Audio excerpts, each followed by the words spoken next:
Ladies and gentlemen, we are now gathered to induct the most controversial figure in backyard and underground wrestling history. This time as the most controversial figure in backyard and underground wrestling history. And ladies and gentlemen, after last night's show where you thought you've seen it all on Sportswire Radio, maybe you thought you've seen it all in the backyard and the underground wrestling circuit, especially after what happened. I'm sure we'll talk about that Craven Rage and the whole basically screwing WCE and revealing himself as the champion. Wait until you get a load of this man here. Now, I know you see him here all the time. It's always Steele Nation, and we'll certainly, I'm sure, get into some of that. We'll even have some surprises. I promise you it won't be the roast of Anthony Steele, but we'll definitely have a lot to talk about because, ladies and gentlemen, when I think about the most controversial figure in backyard and underground wrestling history, I really don't think it's even close. There's no contest, no competition. Sure, last night might have been the most controversial moment in backyard and underground wrestling history, you might want to say. But there has been nobody like Anthony the Real Deal Steele. Because think about it. Think about all the different places you've seen him in. Places like XCW, and I'm sure we'll talk about that. TBW. Boy, Anthony's going to see TBW again, I hear, in a matter of hours from now. Resurrection Wrestling. Boy, last year at this time, he might have said something about him, but hey, you never know what the world brings. Places like NGJPW and IMF, and also, what about this little event called Summer Bash? Some might even say tonight might be a big topic of discussion when it comes to Summer Bash and Anthony Steele. But when I think about the most controversial figure in backyard and underground wrestling history, Anthony Steele is that, but maybe it's an unfair moniker because in many ways, Anthony Steele is blunt, he speaks his mind, he shoots from the hip, and he says the truth in many cases. And it's interesting because there has been lately a lot of talk about different things, and are all wrestlers the same, and is backyard wrestling toxic, and 80% of backyard wrestlers, are they toxic? And we've heard that from a comment or two from an individual that runs the Backyard Wrestling Nexus. But I would like to say that Anthony Steele is actually an example of why not 80% of the backyard in the underground wrestling circuit is toxic, because Anthony Steele, without even knowing it, he's actually gone out and maybe helped wrestling companies. He's saved shows. He's maybe even given advice without even knowing it, because let's think about it. What would a world be without an Anthony Steele? I mean, sure, we could go around and everything could be sunshine and rainbows. Yeah, we could all be the same talent as, let's say, one individual says. And yeah, we're all the same. We're not going anywhere. And it's backyard wrestling and everybody makes fun of us. But no, that's not the case when it comes to Anthony Steele. Because Anthony Steele has gone out there and, he's made his own mark. He's gone out there in the independents. He's gone out there and done different things, winning championships, winning memorable matches, having memorable matches, memorable moments. And in many ways, actually, to me, what's the most controversial thing about Anthony Steele isn't even what he said. It's, as a matter of fact, ladies and gentlemen, I think that is your voice, figuratively and literally, where all wrestling matters. The host of the Sports Report, the owner of Sportswire Radio, since we are in prime time, the brightest lights, the biggest stage, the platform that you've built really over the past year to year and a half. What's most controversial about Anthony Steele is I don't think he gets enough credit for what he does in the ring. Because sure, you see him here on Sportswire Radio on and off for the past year and a half, and he says different things, and he speaks his mind. Some people agree with it. Some people don't because they don't want to hear the truth. They don't want to improve. But the facts are is that Anthony Steele is a pretty damn good in-ring performer, and he's had some pretty good moments and some pretty good matches. And I don't know. How about some guy, James Taylor, the nemesis, James Taylor? What? How about James Taylor? Where would his career be? Or what will we remember James Taylor, boy, without Anthony Steele? I mean, how about another YouTube streamer? How about a guy that a lot of people might know away from the wrestling world, and DJ Wahlberg? I mean, boy, how about that match? And What about other matches that Anthony Steele has had with the likes of, I don't know, some guy named Law that was here, Law of the Land. I definitely won't bring up Fletch in that regard. But Anthony Steele has had matches, and ladies and gentlemen, if you think about it, sure, a lot of people can talk about right now Summer Bash. A lot of people can talk about what's going to happen in the future, and everybody talks about the IMF, and everybody wants to go to the IMF. But the first person of any significance in the backyard in the underground wrestling circuit to have gone to Iowa and to have gone to the IMF was Anthony Steele. I mean, that was actually, I don't know, 16 months ago, 17 months ago? And it was Anthony Steele who went all the way down there to Iowa, and he wrestled Omen Black. And Omen Black, sure, everybody knows Omen Black now. It's his show, and he's the boogeyman of the Midwest. He's now the anarchy of violence, or the architect of violence, or the hardcore guy, whatever else you might want to call everybody who's got names. He's like Madonna. He's got so many names. And Soldier GP, sure, everybody knows them now as the architects of Summer Bash. But where would Omen Black and Soldier GP in the ring be without Anthony Steele taking a chance on them? I mean, after all, Loose Cannon wasn't exactly getting them to Summer Bash. Loose Cannon might have helped them in maybe getting some hip-hop street cred. Loose Cannon might have got them a match or two that got a few thousand views with Freddie Daniels. Maybe the most controversial thing to say tonight is, when can we see that back on the IMF YouTube page? But the truth is, ladies and gentlemen, maybe what's controversial is Anthony Steele the real deal, responsible for Summer Bash? Because what would the trajectory be of Summer Bash and the IMF if it wasn't for Anthony Steele going there, even if he only wrestled a handful of matches?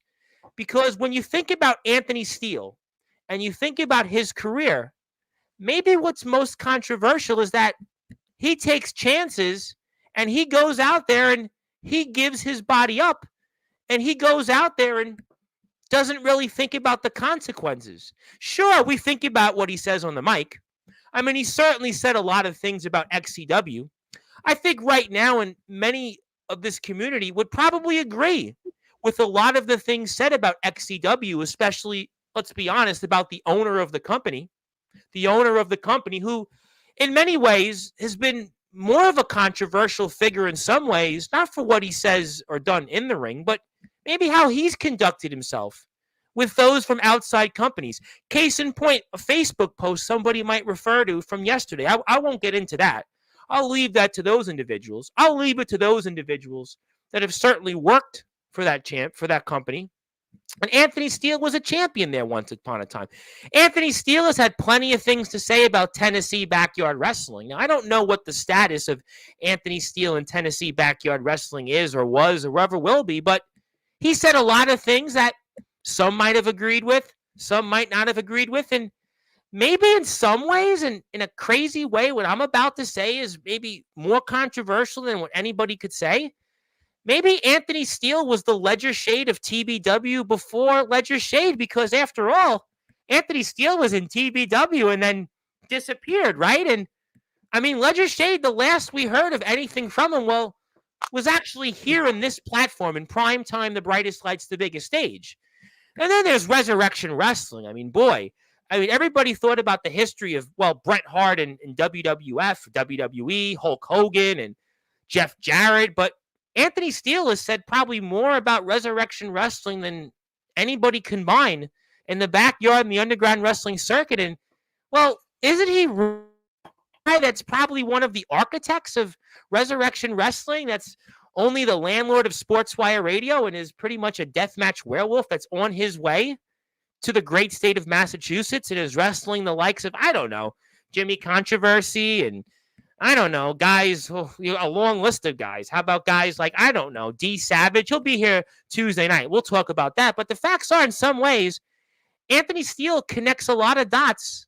And maybe that's the most controversial thing because, truthfully, he doesn't get enough credit for what he's actually done in the ring. But we focus so much on what he says. We focus so much on what he does. But the truth is, ladies and gentlemen, Anthony Steele, he is the definition of what Hillbilly Tilly says all the time is a wrestler who does it for the love of this sport, who puts his blood, sweat, and tears out there. And this young man has done it figuratively and literally. You know what? What's controversial to me is that Anthony Steele is pretty wise beyond his years, because if I'm not mistaken, Anthony Steele's not even 25 years old. And look at where he's traveled, look at what he's done, and look at what he says. And I mean, there are people, well, I don't know, our guest last night, who's got to be nearly twice the age of Anthony Steele. And I mean, he was pretty stupid enough to, I mean, basically shoot not only himself in the foot, but the company that he really runs alongside his other half. I'll certainly save that for later. But the facts are is that when we think about figures in the backyard in the underground wrestling circuit, sure, there is names that come up: Silverwolf, C2K, Skulls, Tyler Ark, Loose Cannon, maybe Chris Craven. But Anthony Steele, he seems to be the most controversial compared to some of those figures. Craven Rage, definitely throw him on the list now, but he was probably on the list anyway. How about Xavier Thorne? But the facts are is what Anthony Steele is controversial about, and what he's the most controversial about, is that he speaks his mind. And sure, we look at some of those names and yeah, they come on here and they do stupid things, and maybe we laugh, maybe we don't. But Anthony Steele is recognized as controversial because he speaks his mind and doesn't worry about the consequences. He's not worried if Joshua Fletcher or Jackson Law or Captain Law don't want to work with him. He's not worried about his past with the West Memphis Kid Ronnie Brady. He's not worried about his past with the likes of Gage Flair, the Nature Boy, the Woo Horse, or Atomic Titan, or I don't know, Joshua Allen, Russell Cooper. He's not worried about them. He's not even worried about Omen Black, Soldier GP, and the IMF. He's not worried about really anybody else that he's worked with. Well, how about this other guy? I won't even mention his real and full name, but let's just say it's, and the other last name started with an A. And well, he was going around with basically, let's say, brown stains in his pants. And Anthony, I guess, ridiculed in some ways by some for bullying, but wasn't he speaking the truth? Is that controversial, speaking the truth? Where have we gone, ladies and gentlemen? Today is 2024, July 24th. Is Anthony Steele controversial because Anthony Steele speaks his mind when those in the backyard in the underground wrestling circuit want to live in Disneyland? I mean, we see it all the time here. We have the backyard wrestling nexus. Guys come on here, and everybody's the same talent. And we're all the same. Backyard wrestling, it doesn't matter.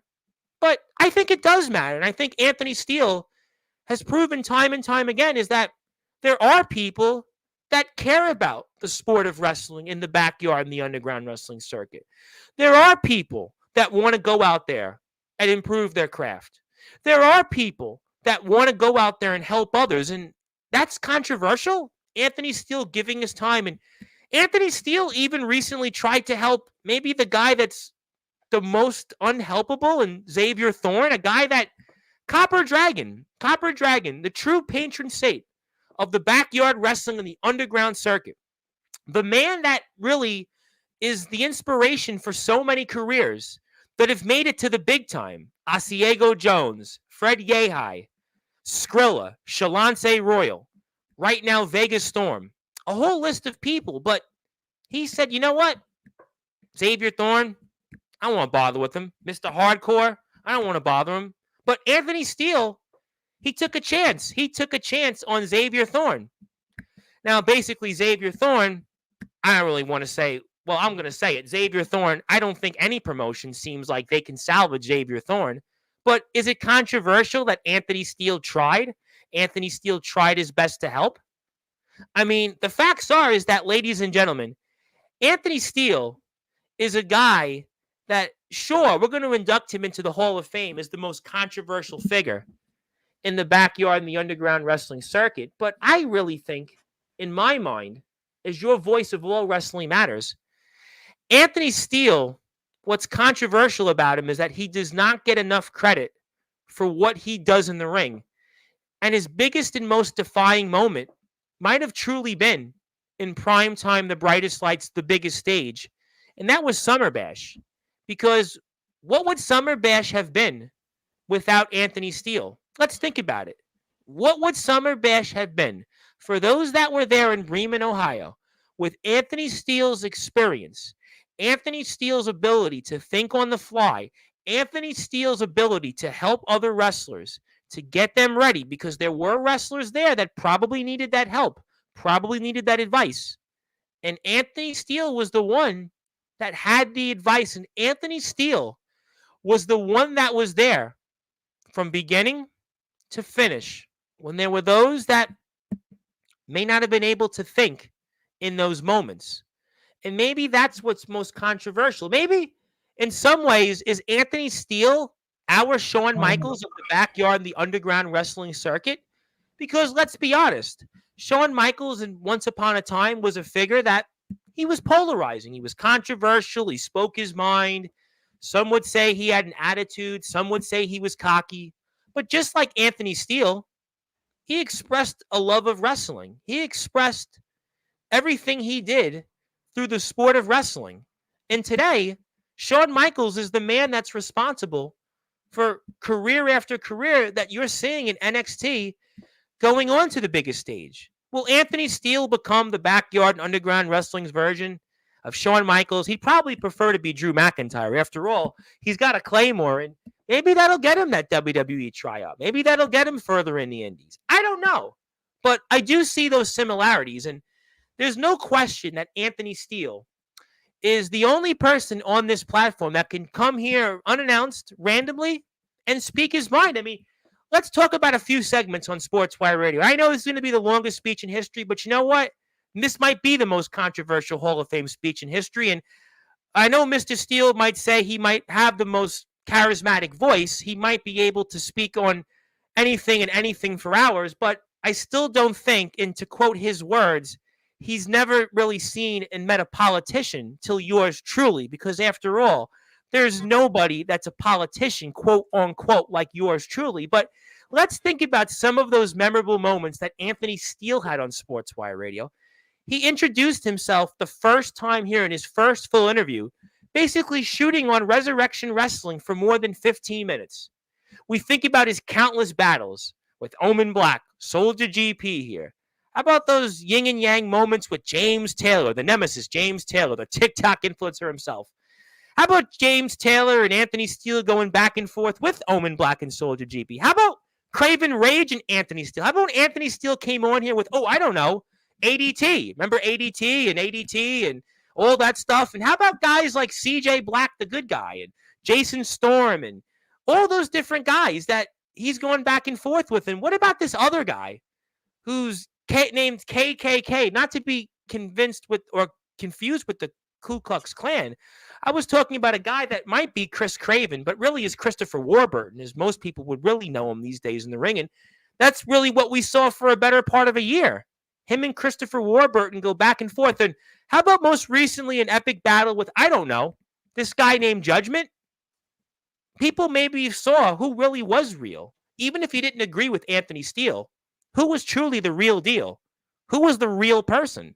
Who was the politician? And who was the real? No, we're not talking about me. But think about the cult of personality. Think about that for a second. How about the battles that Anthony Steele has had even with the likes of, Mac 10. I mean, I'm sure he's in the other room. And Ronnie Brady most recently. And now I'm sure Anthony Steele will, have a few things to say about D'Angelo LaFlame, especially after what D'Angelo LaFlame did to him at, I don't know, Summer Bash. But Anthony Steele has had some of the most memorable moments in Sportswire Radio history. That's why he's one of the most must-see guests time and time again. That's why people come out here in droves. They want to hear from Anthony Steele, because the truth is, maybe that's the most controversial thing about Anthony Steele, is that whether they love him or not, deep down, they keep coming back. And they come back every single time to hear what Anthony Steele has to say. They don't come back in droves to hear what Anthony Arias has to say. They don't come back in droves to hear what, I don't know, the Backyard Wrestling Nexus, or they don't come back in droves to hear what Joshua Fletcher has to say.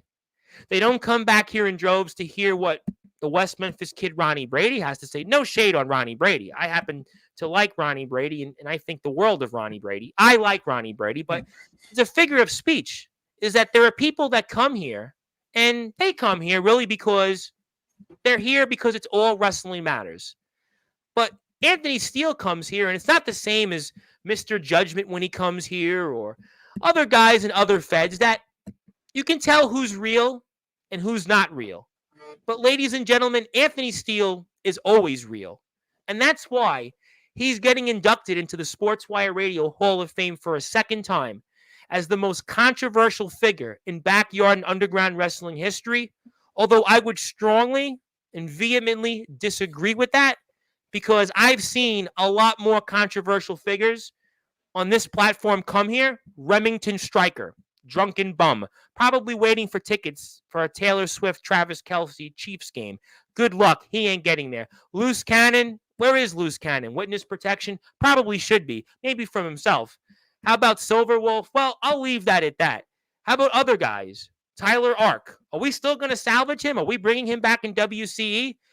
Let's not go there with Craven Rage. Ooh. Xavier Thorne, Copper Dragon couldn't save him. Anthony Steele, unfortunately, sure as hell couldn't save him. I'm sure he's not coming back to TBW. Even they wouldn't be that so dumb. But the facts are, we can keep going. But the truth is that Anthony Steele, you're being inducted into the Hall of Fame for a second time. But I'm disagreeing, actually, for the first time with my own Hall of Fame, that you actually aren't the most controversial figure in backyard and underground wrestling history, but you're being inducted in it for one reason only. Whether people agree or not, you speak the truth, you do it your way, to quote Frank Sinatra, and you do it bluntly. Ladies and gentlemen, I've said enough about Anthony Steele. I can go on and on and on about him. This is probably the longest in his life he has ever waited to speak. But as I stated, there is only one other person that could probably outtalk him, and well, that's the man that's your voice, figuratively and literally, where all wrestling matters. The man that you have put here to be your voice and to represent you. But Anthony Steele, it is my absolute honor, regardless, to induct you into the Sportswire Radio Hall of Fame for the second of many times. I have no doubt we'll be inducting you, I'm sure, several times over. I don't know about if it'll be as much as Justin Parsley will be inducted, but never say never. But since you've obviously waited all night long to quote Lionel Richie, it is time to give you that introduction that the entire world has been waiting for. So many of your peers, so many of your enemies, so many of your friends, your frenemies, and everything else in between. And I'm sure Mac 10 in the other room is waiting to hear. Let's give you that introduction in prime time, the brightest lights, the biggest stage, the only platform where all wrestling matters, which, well, you've helped build, and I'm sure one day you hope to take over this platform from me, because after all, we know somebody wants to buy it already, but I'm not selling anytime soon, but we'll see about that one day. But Anthony Steele, congratulations. You are now officially the newest member of the Sportswire Radio Hall of Fame as a second time as the most controversial figure in backyard and underground wrestling history. You have officially gotten the longest speech. Now let's give you that introduction that everybody else is waiting for. So with that,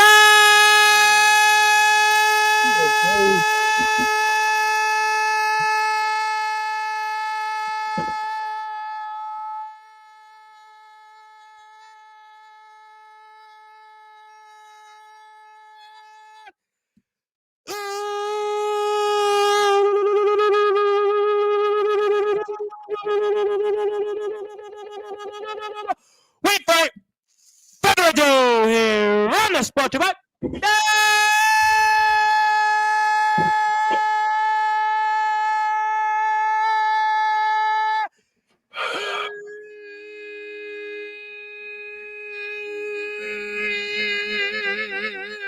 Number one.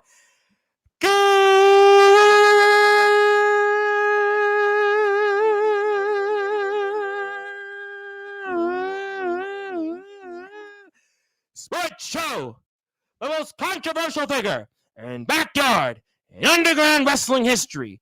Two-time Sportswire Radio Hall of Famer. Man that has traveled to countless championships.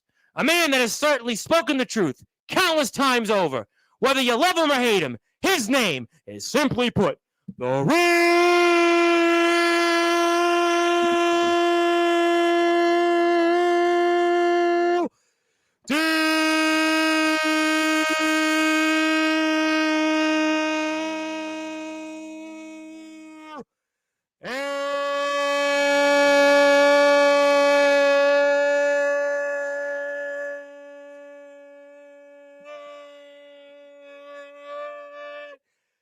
Ready? Steele.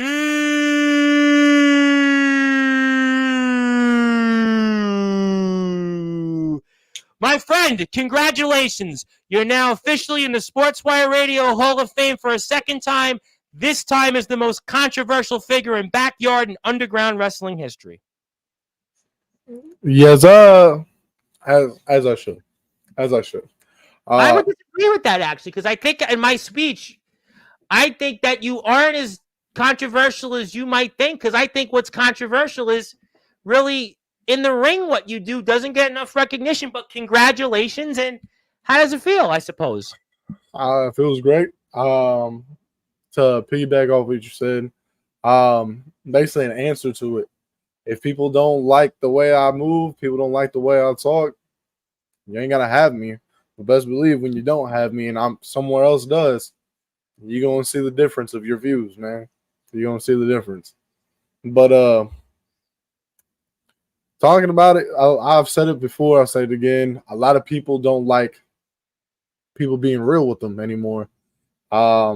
They'd rather people just sugarcoat it and let their little feelings, sink straight down to where they don't have to get hurt. But I'm sorry. I'm gonna touch you the one place that's gonna fucking feel very fucking good, and that's in your heart and your mind, because I'm gonna make sure that you understand what the real deal is, especially in your life and in professional wrestling, period. Wrestling's my life. I'm not gonna let anybody sit here and, degrade it or make it look like it's a fucking joke. I've built my entire life around this sport, and I'm going to continue until my body tells me I can't do it no more. And if you just so happen to be on the receiving end of an Anthony Steele word beatdown, sucks to suck, man. Sucks to suck. Well, I'm sure that there are people out there that are secretly listening or secretly not listening because of those reasons. There is actually a surprise for you in a few minutes I want to get to. I have a major surprise. I'm sure there'll be a few surprises throughout the evening, but I mean, I think you've obviously established yourself, and I'm still going to stick to it. I think the most controversial part is we don't talk enough about what you've done in the ring, but you're in the Hall of Fame for a second time, and it's obviously a great feeling, I'm sure. And I know a lot of people want to talk to you. I know there's a lot of comments already. Not surprised. No surprise about that. But, I mean, how'd you like the speech, by the way? Anything you disagree with? Or anything you want to be controversial on? It was great. It was great. I could have went on for another 20 minutes. It was the longest one, but you got the longest Hall of Fame speech. It wasn't even close. I mean, I think Sean Jovi's was like 17 minutes, 18 minutes, but this one was like 20 minutes. Well, I was... Yeah, 23 plus the long intro. Yeah. Well, I mean, I think, listen, you definitely deserved it. I think that there's no question. I did say Craven Rage might give you a run for your money now, but for the wrong reasons. But, I'll maybe talk about that later. But, I mean, anybody you want to thank? Because I actually have something I want to present to you. I want to get it right out of the way in a few minutes. I do have something that we've curated for you. I hope that you would accept it as a token of our appreciation before I bring on certainly a guest that has not been seen in ages. I mean, I don't even know if this guy, if he's in witness protection, if he's alive or dead, or if I don't know what I'm getting into here. And I don't know who this person is. I actually don't know. We don't see them. We just know that there's a surprise for you. But for those that are listening and watching out there, may I present to you something on the screen that would officially recognize you as the most controversial figure in the backyard and underground wrestling circuit's history in our Hall of Fame. I'm fine with that. Are you sure? Are you sure? Would that be? Yeah, because after that controversy, you could say no. I don't want to see it. I'm controversial now. It's Steel Nation. Now that's going to be controversial by itself. People gonna have to recognize me as the most controversial figure. That's true too. That's a good point. What are you drinking there, by the way? Before I put the screen up, what you got there? Looks good. Looks like a drink. And there we have it. Congratulations. You got my John Hancock. You got and by the way, I made sure to spell your last name right. That was the most important thing, You're welcome. Sorry, Sean. But there you go. You have it here. Yeah. And we'll send you this nice piece of paper when we're off the air, and wanted you to have something official to certainly recognize you for all the things that you've done for us here in this circuit. And, certainly I have no doubt, though, that we will be inducting you into the Hall of Fame, I'm sure, many more times over. And maybe I can get to some comments here shortly before I bring on our next participant who I've not seen here that, we haven't seen in a while. Before we do that, before we get to comments, because I know people want to speak to the real deal real quick. I know you brought up Summer Bash, so I know people are gonna ask that magical question tonight. But I wanna give some shout outs to some people that's helped me along the way. Real quick. First shout out I want to give is to my boy Noah, up the owner of NGJPW, the place where I got my start. Man, like without him, dude, Anthony still wouldn't be around. So I really, really, really deeply want to, say thank you to him, and I want to congratulate him on what he's out there doing. He just won his first independent wrestling championship. So good shit to you, and keep going, man. We had this. We had this dream, and we're making this dream a reality. So it's good to see that both of us can achieve that. Another person I want to give a shout out to, I really don't talk that much, but I've brought his name up on here, is my boy Stephen Dunn. Yes, he's here actually in the chat. He is here in the chat. I want to give him a shout out. I've worked with him once. CT Matlock's spot. He's a very well-known independent wrestler. Yep. I worked with him once in NOCW in a triple threat, and dude's got a lot of fucking skill. He's got a lot of talent. And I can't wait to lock it up with him again. Trust me, there will be a time, and I promise it's going to be a banger, especially with the one-on-one aspect. We can do a lot more. But, dude, keep doing what you're doing. And, hey, Spartan Wrestling, if you're listening, your boy's looking to come out to Alabama. So, in my line, you got Hillbilly Tilly in the chat. I'm sure with Hillbilly Tilly there, I'm sure you could definitely send the memo to the guys in beautiful Gadsden, Alabama. Well, let's hopefully get that message sent out. That way, I can make some arrangements, and we can get some business popping. Maybe you and ADT lock up sometime. Maybe you and the likes of Victor Thorne lock up. Maybe you and the likes of CT Matlock lock up. Maybe you and D'Angelo LaFlame one day lock up in Spartan. I mean, there's a lot of endless possibilities there. I don't know if some of those names would want to hear that, but that would be a lot of fun. One name I do want to bring up that you just mentioned is I do want to give a shout out to my boy D'Angelo.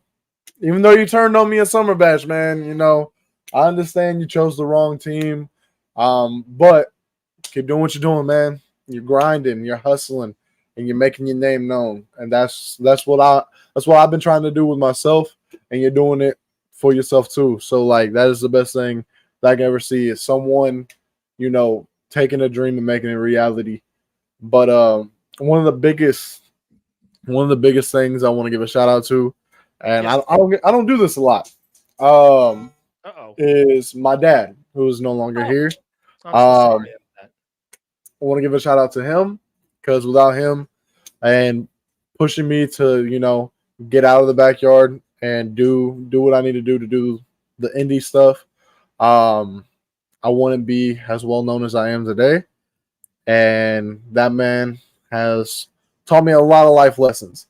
And he is also one of the originators of the real deal, because my dad is probably the most blunt person I've ever met in my life.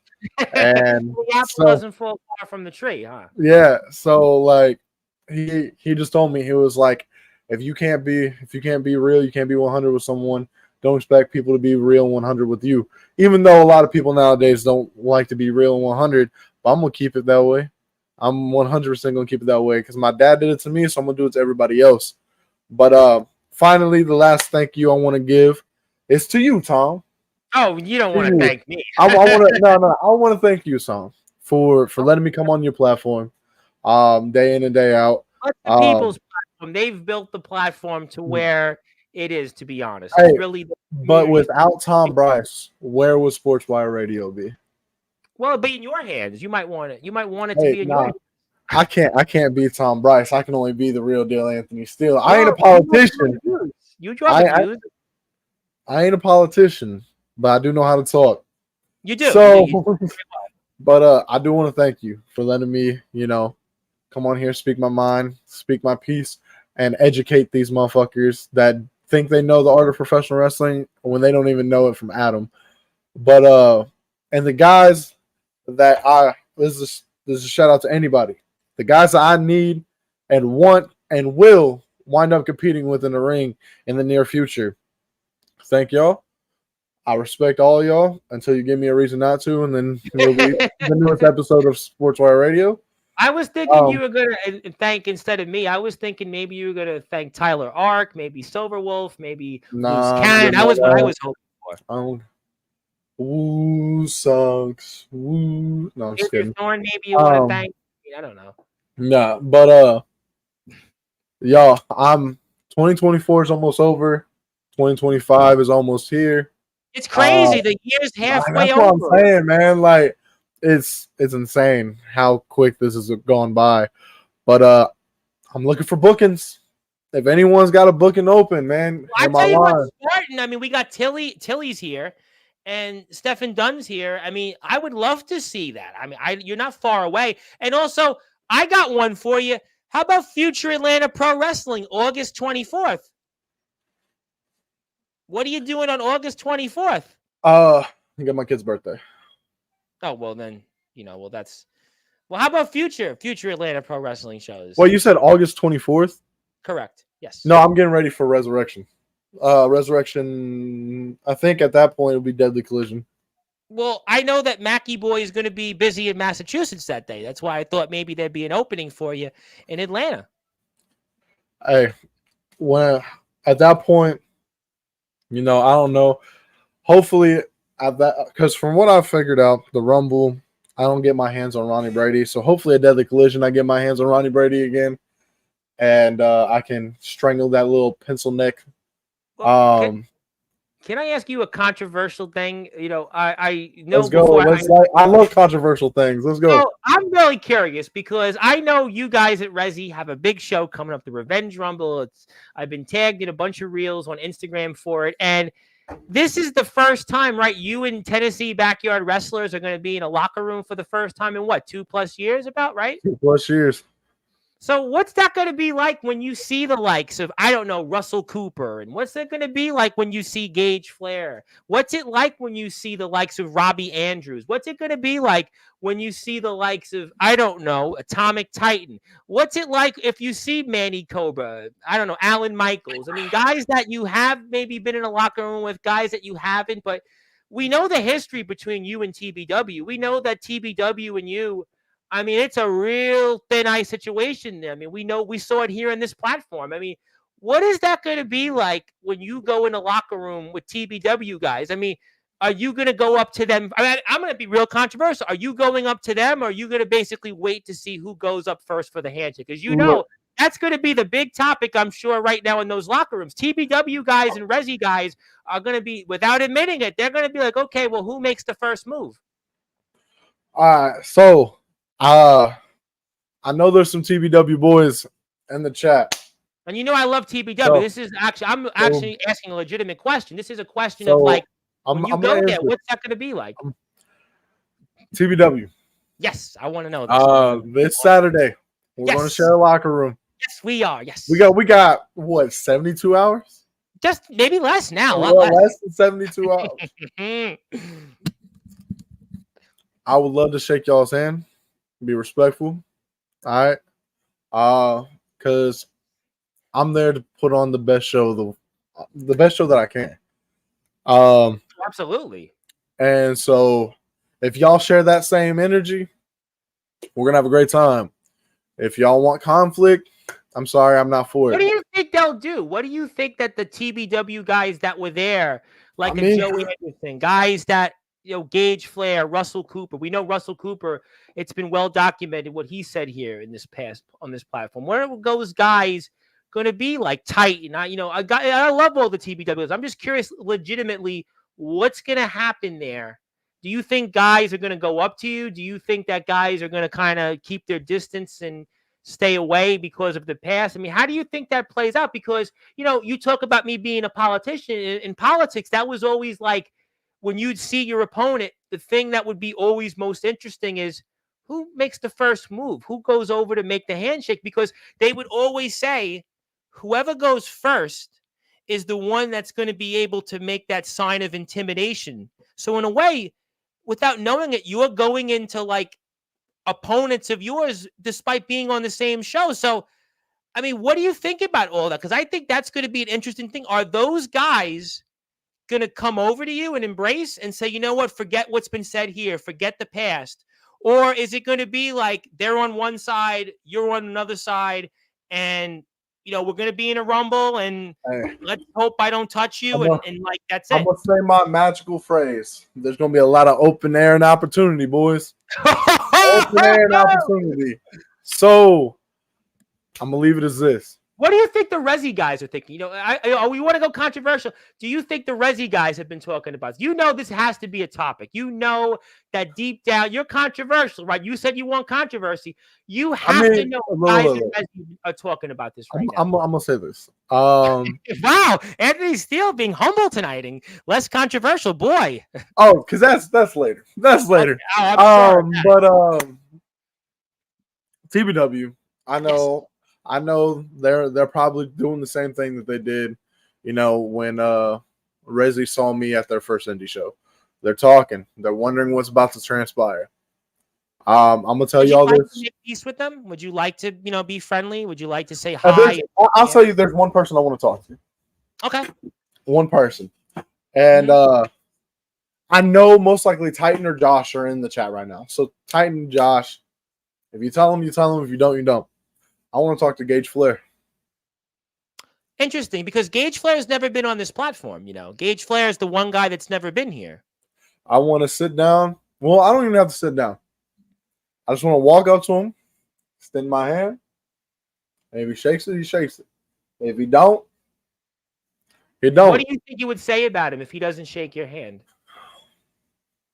Look, man, I'm going to say this. I've let the past go. I think it's time for y'all to. Okay, I think that's a pretty fair assessment. I tell you the truth, I would hope that you guys at the very least would be cordial, work together in the show, and if afterwards it's just that appearance, that's completely fine. I mean, and I think at the very least be professionals and shake hands and let bygones be bygones. Everybody lives their life and goes forward, and that's that, because you still meant a lot to their history. You're still a huge part of their history. And, beating Atomic Titan while he's world champion. Don't forget that, Titan. But you know what? You're a part. They're in the Hall of, their company's in the Hall of Fame, and you were in that company. You were in that company for a while.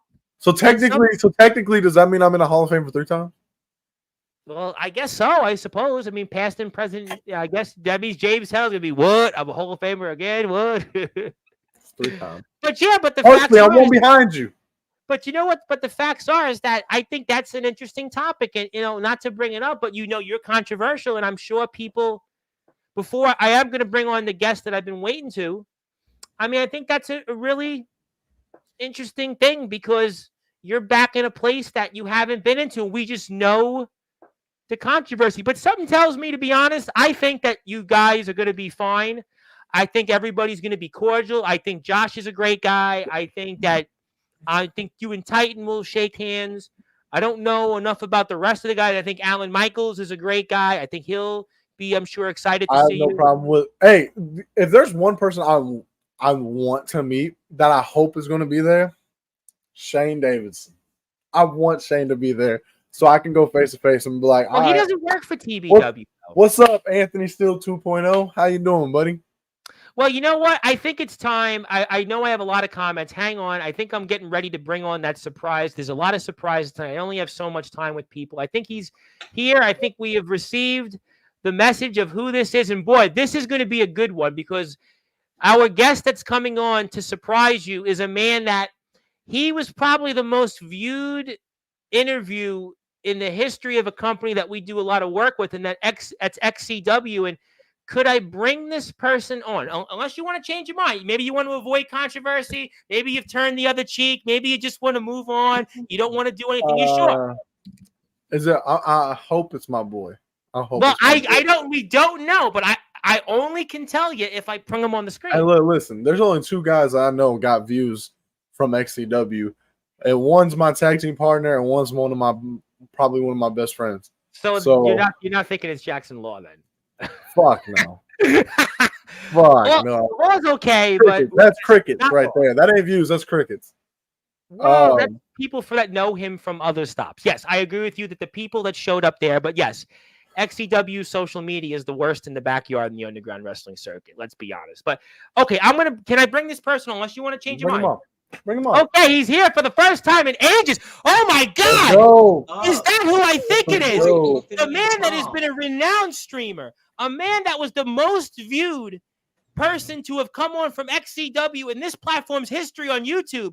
He was one of the premier stand-ups. The man has won championship after championship, paranormal expert. He did it all, and we haven't seen him in a ring or here on this platform in about 5 months, and it's DJ Wolbert. I mean, boy, DJ Wolbert, what brings you here, and how are you tonight? Wow. I'm doing great, man. Doing a lot better. Great. Appreciate it. Thank you. How are you doing, Tom? Oh, I'm just getting started. I mean, it's been since you've come here, Sportzwire's like changed dramatically. It's just a different world, but I forget about me. I mean, how are you and what brings you here tonight in prime time, the brightest lights, the biggest stage, the only platform where all wrestling matters? I'm doing great, but like I said, I had to come here and, my boy Anthony is on, and we have some history together. Oh, I know about that. We've watched it actually when we were on hiatus. Yes, and I actually have the footage for that here once again. But like I said, Anthony has always been one of my favorites to wrestle, and every time we've had a match, we fucking killed it. Well, except the one time that Alex Wright got involved. Dude, that fucked us up. Dude, he missed his cue, came in on the wrong cue, and I was like, we were going for like what, 5-6 minutes? Yeah. We still had like 10 minutes left. We had like other stuff in mind, like we were gonna do too. And I'm sitting there, all I see is dude get in the ring, and I'm like, fuck. Yeah. But see, my thing is, I don't want to talk about that thing that happened with us. The magical moment is Extreme King. Magical moment is Extreme King. Oh, that was a great. Don't get me wrong, I loved it, but I kept telling you, and you know what I'm talking about. I know. Do you want to see it? Do you want to see it? Because there's some out there in the community that might want to watch along. Anthony, what are you eating, by the way? Chicken and rice. Probably more entertaining than some of the things that Craven Rage was trying to say last night on the show, but we won't go there for now. I got some cotton candy, so we're good. You know what? That's why you are certainly a special individual, but I mean, it's good to see you, DJ, and it's good to see Anthony here, inviting those that want to be here. And, I guess Extreme King has been talked about a lot on this platform. It's certainly been a topic. Anthony has brought it up here a few times. Anthony has shouted you out from time to time. Anthony's done more. I think Anthony's done more promotion for DJ Wolbert than when Anthony and DJ combined were in XCW. Because I appreciate the fuck out of Anthony. Yeah, we love Anthony here. I mean, obviously, Anthony. Like I said, when you I know you live in Tennessee and whatever, but as soon as you come to Indiana, I gotta be the first one to know. Dude, I'll hit your line. I'll be like, hey, I'm on my way. What you doing? So that means, Anthony, are you making an appearance in CBW soon? Where? CBW, Critical Backyard Wrestling. Oh yeah. It'll be a big step down. Yeah. But hey, me and you both have something in common from the start. I get you like him, Tom, but we fucking hate Dell. I mean, look, I appreciate what he's done. I could say a lot more about him, but there's a lot of people that have opinions. But go ahead, I'm letting you speak. I don't think you want to. Well, if you If you don't want to speak on it, we can certainly move on.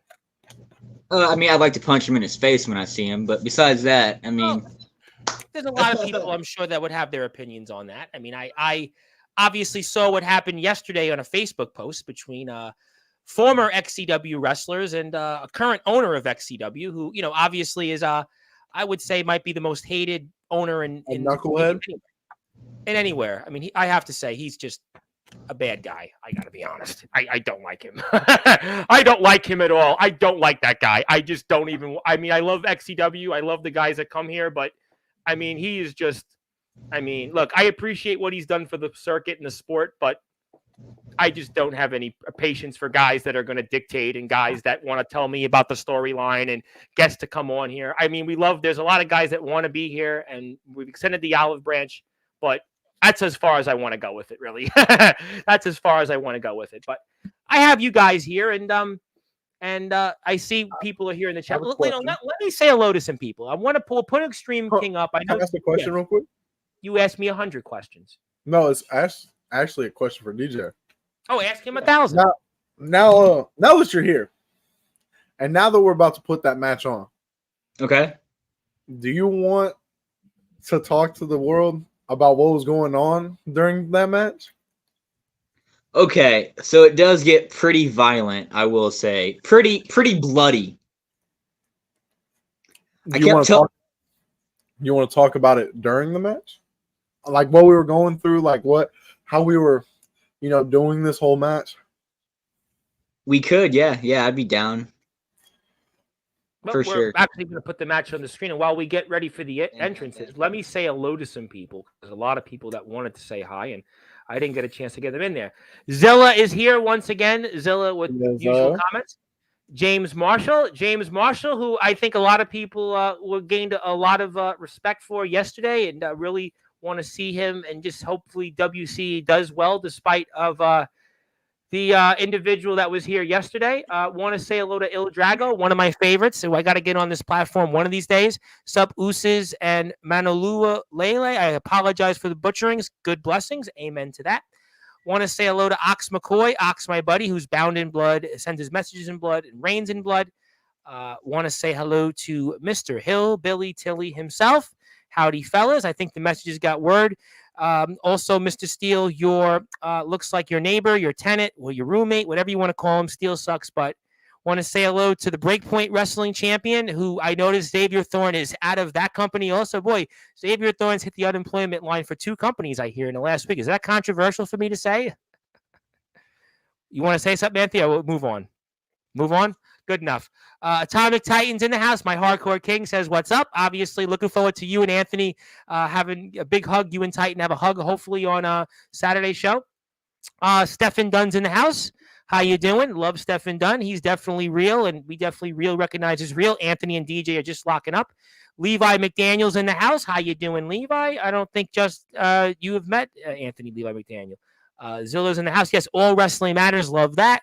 Justin Parsley is in the house. I am sure we'll see Parsley. And by the way, Justin Parsley was on this show, by the way, who looks a lot different then and compared to now. And yes, he's the inaugural PWF champion. Steele, I'll see you sometime. Do you know him, Anthony? He says, I'll see you sometime in the future. Don't know who that is. Okay. Darkron wants to say, how you doing? How you doing, buddy? Steele versus Dunn, too. Hillbilly Tilly. Maybe help us make it happen in Spartan Wrestling. Bringing back bullying. I think tonight you're going to get some of that, whether you agree with it or not. I'm going to do my best to be impartial. Have a good show, guys. Omen Black. DG Colt says, Steele's my guy. Worked with him for a while. Never had any problems. He's not afraid to say what he wants. If you don't like him 100%, I'm sure he doesn't care. James Taylor, a guy you might know. What's up, Steele? Okay, I'll come back to the comments. We'll go and look at these later for some more of them. And so, guys, you get a chance to see this match. Walk me through what's going on here. Well, right here, started off hot, out the gate. He wanted that 4th elbow, and beautiful. I'm sorry, speed versus strength. I showed him strength 1 because he wasn't that quick. Gotta be quicker than that, little DJ. No, I'm just kidding. But nah, man, like right here, this is the 3rd match between me and DJ. And we like every time we knew we were booked in a match with each other, we looked at each other and was like, what can we do that will top the last one? Like, that was our whole thing going into this, was what's something that we could do that will top it? And then those chops. The electric bill was high that day, as I would say. But I wish the sound was on because this chop that's about to happen. All right, I can put the sound on. 1 second.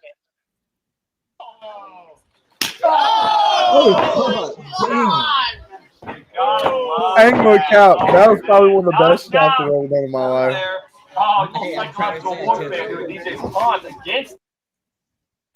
And then just kicking the head off of DJ. DJ, let me ask you a question. I know you've been here before, but when you're watching this match and you guys have wrestled a few times, I think, Anthony, we played the match prior to this on the air when you were here a couple months ago. Did you feel that because you and him had wrestled a few times already, there was a chemistry, and how did that help you guys going into this match? Oh, hands down. And like I said, we prepared. You came over to my place like the day before that, and we went through some stuff and everything. But the fact that like we just have like our chemistry works out so good and everything, and we can't like our ideals that we have in mind, this and that. And that's why every time I show somebody like one of my matches, this is one of the matches that I pull up. And then throwing me to the old lady was kind of like disrespectful. Oh my god! Yeah, I know, dude. He like yelled too. I don't even remember who. Someone told me it was their grandma, and I was like, I'm so sorry. It was. But dude, like, I want to ask you guys this question. Anthony, you go to DJ's house, right? You've already wrestled twice, correct? Mm-hmm. How much planning went into a match like this? Because some guys have come on recently. Oh, I don't plan. Other guys, I plan for weeks. You guys already wrestled twice. There was chemistry. But when you go to his house, without getting into every detail, was there any concept that was kind of laid out before you got here in Shelbyville for Extreme King? Well, basically, I mean, we just talked about some certain things we want to do because we knew going into it was going to be a trunk match. And so we were like, all right, what's some like out of pocket shit that we haven't done already? And that's when I brought up, I was like, all right, it makes it. I kind of threw a joke at him. I was like, you know, you're like the emo fucking Satanist guy. I was like, cut me open. I want you to blade me. And DJ is all for it. He was like, nah, I do not want to do it. No. I try to convince you, no. And I was like, dude, it makes for great product. And he was, no. And then as soon as Fletch heard it, Fletch was like, if you start bleeding, stay the fuck out of my ring. And I'm like, all right. So that fucked a lot of shit up because we were going to do some other shit after that. But literally, like, it got to the point where a lot of the stuff we wanted to do, we couldn't do due to Fletch being like, because Fletch's whole thing is if you're not the main event, you can't outshine the main event. And with me and DJ, that was our whole plan. Agree with that? Agree with what? Do you agree with that statement that you just told me that Fletch no doesn't want you to outshine the main event? Now, again, I'm not a wrestling promoter. I know absolutely zero about wrestling, but this is my feeling. And tell me you guys' thoughts on this. If somebody, I think personally, I'm not trying to be cocky, not trying to sound arrogant, but you got this match going on, which is a killer. But now you could have had me above things, but yet you have ACT and Jackson Law in the main event. Well, let's be honest. ACT, there's obvious reasons ACT's in the main event. Let's be honest. I mean, you want to talk about bland champions in the backyard in the underground circuit? That would be ACT. Let's be honest. Hey, look, I've said this once. I'll say it again, DJ, and I bet you can agree with me. ACT was the talker. SAT was the wrestler. ACT wrestled better than ACT. But I want to come back to the point that now I don't know. I know zero about wrestling. I've never been in a ring. I know nothing about this sport. I know very little. I have no intelligence. It would seem to me, though, if somebody can go out there and put on a hell of a performance, if somebody can go out there and steal the show, I mean, it's competition, but also it helps everybody else. It puts more eyes to the product. And so why shouldn't you not, if there's a will and a way to have the best match? It doesn't matter where it was. I mean, am I wrong? Tell me if I'm wrong on that. I think it's more because, and I'll speak on behalf of DJ, which I know I don't have to, but seeing it, Fletch didn't see DJ as a main eventer. He didn't want him on this platform. Listen, he did not want him on this platform. And I straight up told him, I was like, DJ is one of the best persons I wrestle. Literally, okay, I'll put it as simple as this. Who did I wrestle after DJ, after this match? Evan Phoenix. Evan Phoenix was gassed quickly in our match. And I'm sitting here, I'm like, DJ and me are still fucking going. Like, with all due respect, it's always Evan Phoenix and like Patrick O'Reilly. It's always that like Evan Phoenix and Patrick O'Reilly vibe. And I'm sitting here, I'm like, all right, I'm fresh off this win against DJ. I'm the New Age champion. You know, but that's what happened with Jack Delta. Jack Delta was the New Age champion. They put him with Jesse Justice. I mean, I'm sure Big Man Cam's going to find out the same thing. He's the New Age champ. I love Big Man Cam, but let's see how long that lasts. It's the curse of the New Age title. And I'm just sitting here, I'm like, you know, you can ask DJ when I first ever showed up to XCW to actually perform for XCW. Because DJ is actually one of the reasons why I got signed to XCW was because the match with Hunter Houken when he was Jason X for Dale's company. We played that here, I think, on the screen. DJ was like, dude, I love your fucking work, man. You gotta come out here. And I was like, you gotta talk to your boss. Like, I mean, that's how it works. And DJ, I'm sorry, I'm gonna shut up for this moment because this is like one of the best moments. I got him to do it. This moment. Like, this moment was probably the best moment. No. Oh, come on! Yes, sir. Yes, sir. And then it starts gushing. Every time I... What the fuck, man? I don't want to hear it. You licked my blood. I did. I did. But it's okay. It's okay. Well, but like... How'd it taste? Tasted like blood. Oh, thank you. Fresh. Thank you for Fresh. What you talking about? It's fresh blood, man. Exactly. It's like metal. He was unlocking his inner Dahmer, man. Like, shit. Exactly. Yeah. But I feel like out of everyone that I've faced there, me and DJ probably had the best chemistry. He's easy to talk to, easy to work with. He's great at responding. A lot of people like mid-match don't fucking communicate, and I feel like DJ and me communicated perfectly, especially when it was time for cutoffs. It looked like you killed me in this spot. I just want to point that out. Yeah, but Talk about the importance of that, Anthony, what you just said for the audience. What? Why was that important? You talked about communication. Communication is key. Because I'm going to tell you this.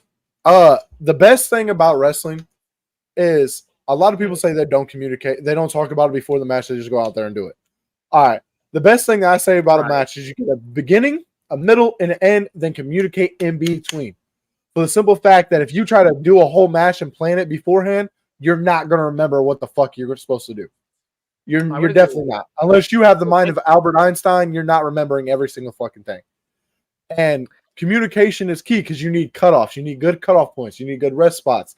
You need good communication for, hey, this is how the move's going to be done. Take it the right way. You know, if you ain't listening, then the match is going to look sloppy and no one's going to take you seriously. Let me ask you guys both this question as the match is about to end here.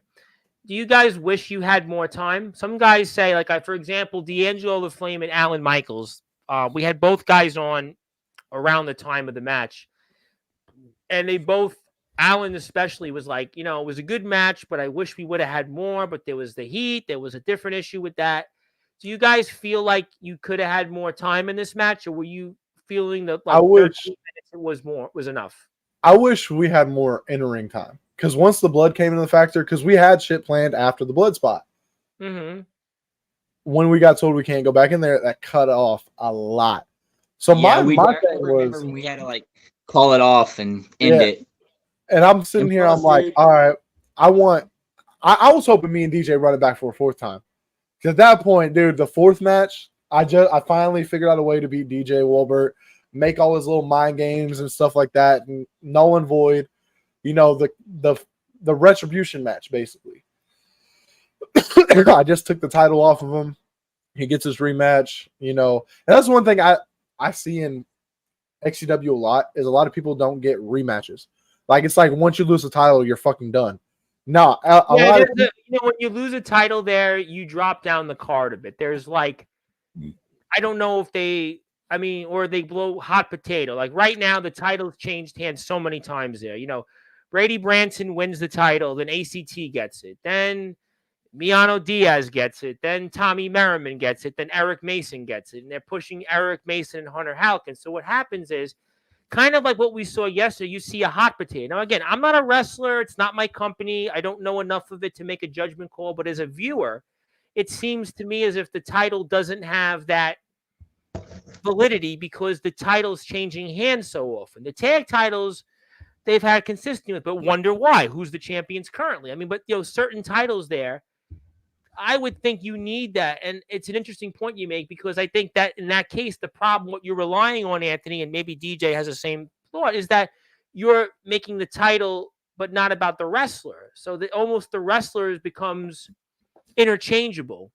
The wrestler needs to grow from being the champion. And maybe sometimes there's a muddledness or a little bit of clouds because guys win a title and then where do they go from there? Yeah, I get what you mean. I mean, like I said, I appreciate Josh and what he did and everything for me. There's no question. I do appreciate him. Yes. But I know that I could have been a bigger star there. I know he should have made me a bigger star just because the potential that I... I think you should listen. I think you were the guys, and I judge it on the appearance you had here. You had charisma. We have your YouTube channel, which I really want people to follow because he actually has over 2,000 plus subscribers. I remember when he had half that. He's got 2,000 plus. And he hasn't done anything. Not serious. Fuck yeah. I appreciate that, but we are. I don't know if you know this or not, but we are currently done with Haunted Minds Paranormal. I do. But we do have stuff coming at some point. But people can still subscribe and help you because you're a monetized account. That's the only reason why I would still say to people, hey, and I appreciate you. Just let me get to comment here before I come back to you. When I come up there, we can do a special edition of that. I think a lot of people would love that. But let me get to some comments because a lot of people then want to come back to you guys.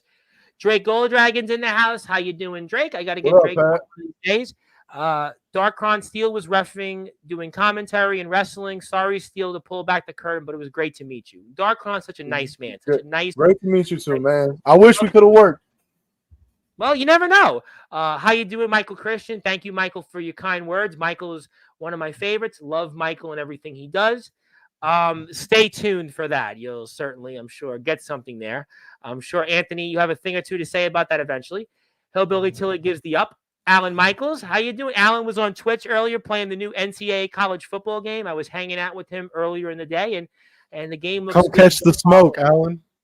Well, you might see him on Saturday, and maybe you'll see Shane Davidson on Saturday. Shane Davidson, you see it. He also said, look at those jack-off muscles. Just kidding, my guy.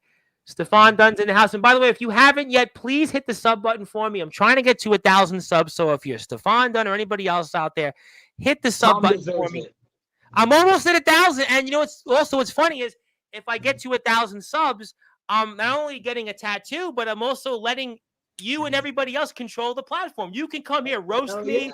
You can come out. So that's why you got to. And I'm almost there. I'm 182 away. So if you're out there, you're here for the first time, hit this because I'm gonna let you control the platform, and I'm gonna let you guys all roast me, and you can do whatever you want. So get me one step closer. And Stefan Dunn says Victor versus Steele is money. Yes, Victor Thorne, who just wrestled D'Angelo the Flame, that would be a money match. Yes, absolutely.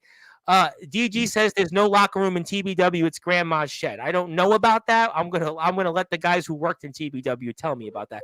Thank you to my friend Mr. Comatose, who gave me. Look at this nice shirt he gave me. And on the back of it, it's actually got my, I don't know if you can see it, but my logo's on there. My name and logo's on there. And the BTW triple champion gave me what a beautiful shirt. What a great guy. And what an honor it was to have him on Sportswire last week. Really appreciate you. Thank you for your support. Pooper Cooper, TBW sucks. I don't know if TBW sucks, but Russell Cooper is definitely not one of the the more favorite ones on Sportswire. My buddy Big Tex from DBW, one of the favorites from DBW. Got to win a title match. DBW. I know. I had that in my head when I was in my pool this afternoon. DBW. Yes. DBW. I respect Gage Flair too. TBW, them blocking weirdos. I don't know. Is that Atomic? Okay, Atomic Cuck. I don't know what the Atomic Cuck issue is. I got to move on respectfully, but I do hear the sentiments. Jack Delta, former New Age champion. DJ Warbird is my favorite superstar. I support no matter what face or heel. He was doing a Zilla impression. Everybody's doing the Zilla reference. And Comatose is laughing. Drink some warm milk tonight, Steele. Why? I got water. Does that work? Okay. Steele, what's up? What's up, my dude? How you doing? Good to see you, my man. Zilla. Oh, yes, you're going to be here in the future. Yes, we spoke about that. Stay tuned after Ultimate Collision. Yes. Justin Parsley, that old lady is my grandmother. I do apologize.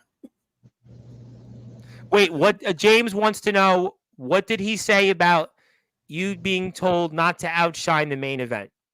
So, what the fuck? What he said. WTF. All right, so me and DJ can explain this. So, Fletch's outlook on wrestling. If you don't mind taking down the comments so people can see DJ. If you don't mind. I'm going to take this off the screen so they can see him even further. So, DJ, you can agree or disagree, but I 100% think you're going to agree. Fletch's thing was the main event was supposed to be like the top match of the night. So, if you went and tried to outshine the main event, he'd tell you to basically cut back on some of the stuff you would do. Especially if it meant that Fletch was going to be in the main event. Ooh, so don't like that already. But that's why me and DJ like Fletch. Okay. Side note: Fletch told us no blood in our match. Fletch literally told me and DJ, "Fuck no." And I said, well, you know what? I'm gonna really go controversial. Did you cost XCW a sponsorship? What sponsorship? There was someone out there that has said in the past that you cost XCW big time in that match. Show me the sponsorship, and then I'll tell you. Because well, when I was there, hey, look, no offense, if I cost them a sponsorship, they had a whole month to tell me because I showed up the next month. If I cost them a sponsorship, they would have known. You know what? But I got to be honest, guys. That sounds absolutely ridiculous, and it sounds intellectually dishonest and asinine. That if somebody's out there and has skills and can have match of the night, they should absolutely outshine the main event. That's like, for example, if you're a fan of a band, right? And the headline act goes out there, but the opening act goes out there and plays their set. What are they supposed to do? Not play the songs? Because what? The headline act's supposed to go out there and have a better audience? What if they don't? I mean, if you guys are going to go out there and put on a heck of a match, it shouldn't matter. This is not WWE and AEW. If you guys can go out there and put a match on that's going to generate more views, generate more subs, and get people talking, what difference should it be? That doesn't make any sense to me. This should be about the spirit of competition. Listen, I say it all the time. If there's somebody that can do better or somebody that can come off this platform and go and do better things, by all means, I hope that's the case. I don't understand why there's a mindset of an old head because he was in a main event that you guys shouldn't go out and outshine the main event. If you guys could put on a barn burner in a 7-star match, why not? For real. I mean, that's my whole thing. Like, that's exactly what me and DJ wanted to do, was steal the show. Because especially main event was going to be Extreme King, you know, which sucks because me getting cut open, he looked at me and he goes, "I want to drop of blood on my canvas, and you're out." Because I remember DJ being back there. I don't even think we opened. Did we open the show or no? No, we were middle of the show. Like third match or something like that. We were like, I know you were in the Extreme King. I was like, dude. I was like, are you good, dude? Because all right, so I want to talk about that night. So I get to the back, dude. My face is covered in blood, and I mean it's still going, like it's still running. It's bad. And DJ is looking at like I say that's probably the first and only time I've seen DJ freak out. He's like, dude, are you fucking good? Like he's like stressing his like mind off that like making sure if I'm okay. And I told everybody like because everyone's like surrounding me. I'm like, dude, it's hot. Back the fuck up. And so it was like I felt like I had to pass out, but also felt like I had to puke. So I was like, I'd rather puke than pass out. And so I puked. And then like everything felt normal at that point, I got water, everything. Then went to the store, bought super glue, super glued my forehead shut. Literally, they super glued my forehead shut. And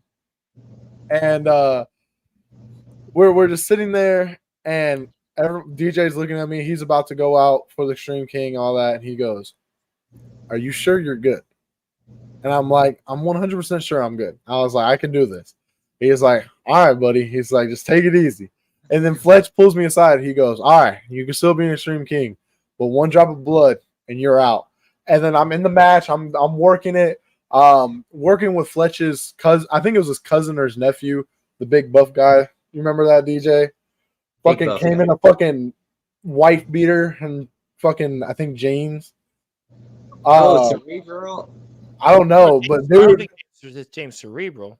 No, it was. I think it was either his nephew or his cousin or his son or brother or some shit. I don't fucking know.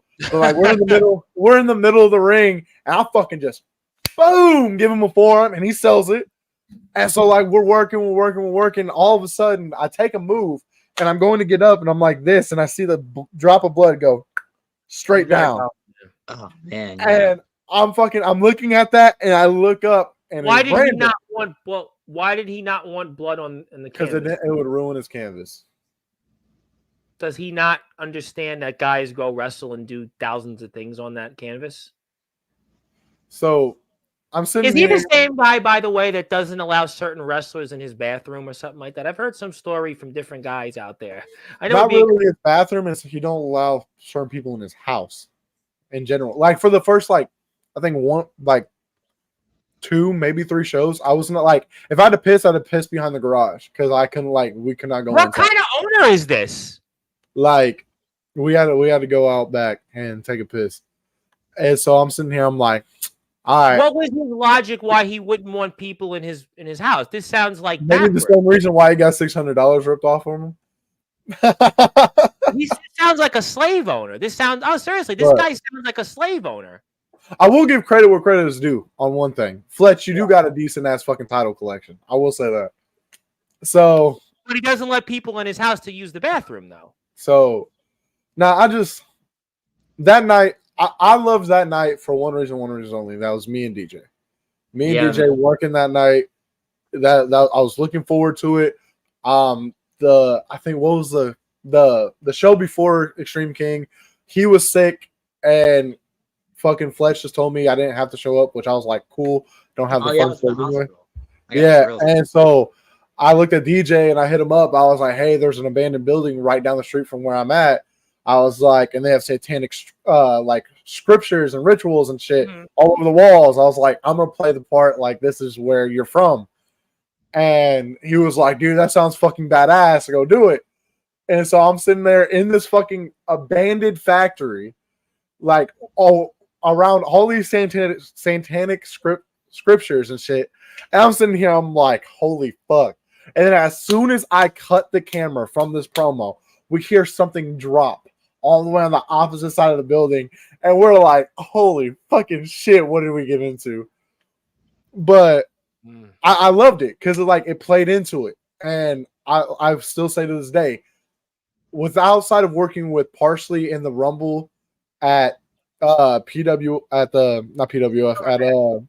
Bash, the only XCW person I'd probably say I have the best chemistry with is DJ. And like in-ring skill, he's phenomenal. Character work is fantastic. He's actually one of the only original characters, that can talk. Which is why I didn't understand why he shouldn't be here. I was like, that's why I was like, it made no sense to me months ago. I'll be honest. Like the Vince McMahon of back. But he's not going to out Vince McMahon, the man you're looking at right now. There's no chance in hell he'll ever out Vince McMahon. There is no chance in hell he'll ever out Vince McMahon. But that is crazy considering like guys like ACT was on before me. Eric Mason was here, who now doesn't seem like he can be on here. I mean, there's Mitchell Maverick was here. I mean, Trinity was here. Trinity was here twice. I mean, I don't even want to go down that road. This ain't a shoot. So if someone tells him, I have all respect for this guy. I really think he's a great performer. I I know he can't talk, but I think in ring he's a great performer. What's sad to me is Miano Diaz won the world title before DJ. You know, it's funny you said that. I had Miano Diaz here, and that was like, Well, it was what it was. okay. So the weird thing is that as I was leaving the company, apparently I was supposed to win the world title soon, is what I was told. But Well, you I were don't in that know. tag situation. You were in the tag thing for a while, and you were going to split singles. That would have made sense considering the route they were going. Yeah, I think there would have been a path. I mean, they gave Miano the then they went to Tommy Merriman, who you wrestled, I think, before you left, right before you had Tommy Merriman in a match, and that really didn't make much sense. Tommy Merriman was in EBW, and then he turns on EBW, then wins the title, holds it for like, I don't know, 3 weeks, and then he drops the title to Mason, who was in this. The whole thing just, it reeks of WCW 2000. I mean, I got to be honest. It reeks of WCW 2000. And again, we work with them. I love having the guys on here. I love XCW, but I agree. Listen, I think you should have been pushed. DJ Wahlberg, wow. People would ask me about you in other places. I think you had a gimmick. You could move. You had some jazz behind you. You had a little bit of bass. You had, some people with you at the time. You had you had something going for you. Instead, they pushed down the throats guys that just were boring. Right, exactly. Like my own thing is a lot of guys like go in there and they try to like copy off some wrestlers, which we all do in all honesty, because like nothing's original. But coming up with your own gimmick and your own persona is totally different, because you don't have to be the best wrestler anyways to have a good persona and succeed. No question about it. There's a lot of people that want to say hello to you guys. Let me get to people here. I must be chopped liverzilla. Thanks. The best match in any part of a card puts on eyes on the entire product. Couldn't agree more. If a person gets butthurt that match did better than theirs, they're not really supporters of wrestling. They're not about all wrestling matters. No, they're not about all wrestling matters. And they're really about all things that matter to them. And that's really more about all being dictators. That's what it sounds like. That's me. That's all dictators matter to that person. That's really sad that we hear that on this platform. And I will never condone or stand for that. If somebody can go out there and do the best and be the best they can be, they will have my full support, because I'm not a dictator. And people know this is the home of the antithesis of that. Gang rails, fill in the blanks. I worked with and against DJ. Absolutely. He was handpicked because I saw how good he could be. I was hopeful it'd elevate both of us. And I wish it would have elevated you more. I wish you would be one of the guys in Bremen, Ohio. I wish that you would have been there. That would have been fire. That would have been fire.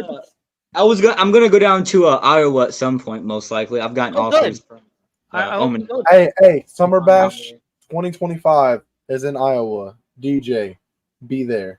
Or be squared. I like you said to be there, be square. I always said on my Instagram videos. I always like that.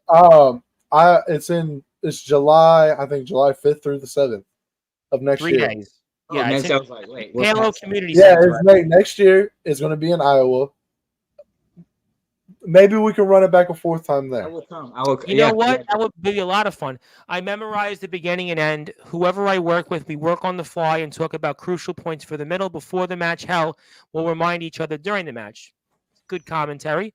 Sometimes a wrestler doesn't need a belt to get over. I wish some people would learn a bit about that. Yeah, the guy yesterday that came on. Want to investigate Craven's casket? Mark Packer farted it, and it would burn it to the ground and reappeared. Yeah. Unfortunately, that was... I don't even want to go into that right now. Hi to Ox McCoy. Hi to Stefan Dunn.